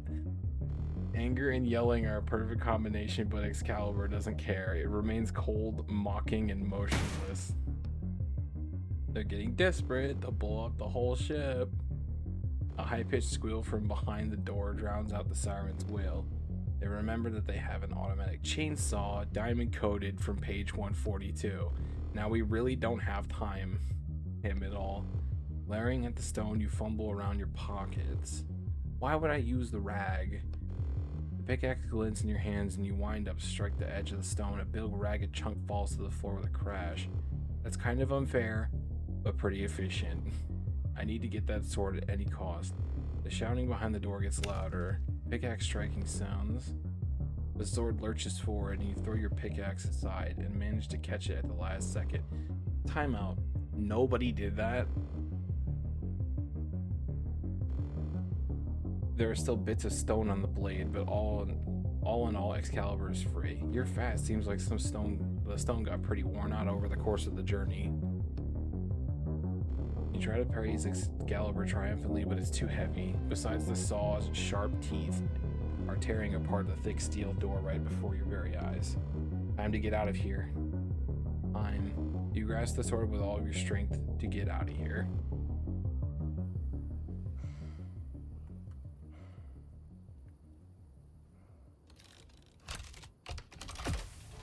Well, I say, how the fuck am I gonna... Oh.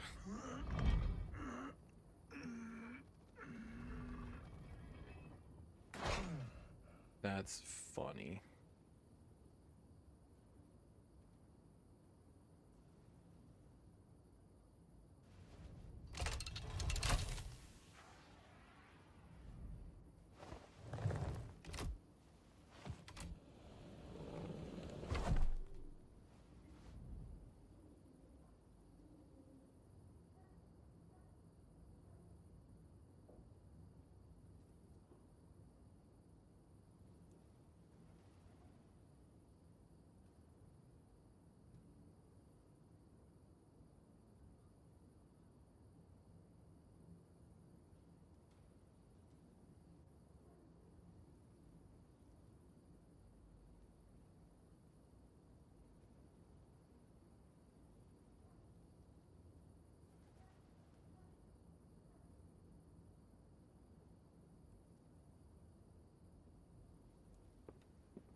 I just handed Excalibur to some random dude I don't know. That's crazy. Like, what the fuck are you gonna do with it? You're not worthy. The item.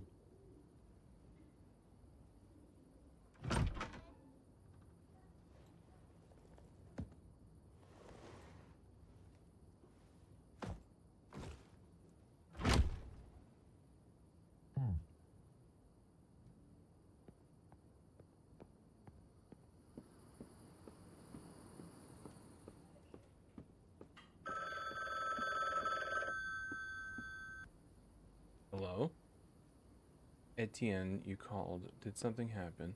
I called you? Yeah, I was away for the weekend, but when I came back, there were 15 missed calls on my machine. I figured something must have happened to you. Damn. Hey, I'm sorry. I don't know what came over me. I apologize for bothering you. Don't worry about it. Well then, goodbye, I guess? Yeah, goodbye.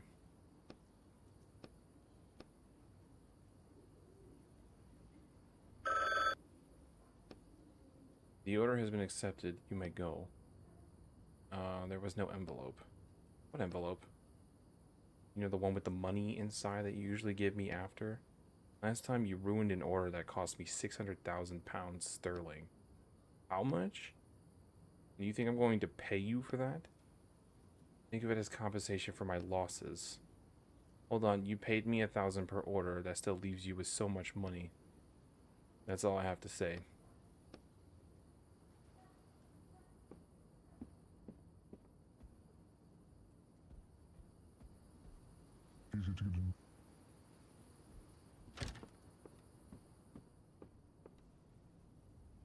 Nighty night.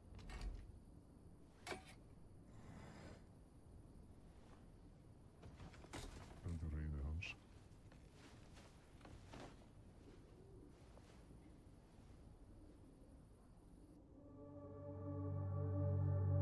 1 week later.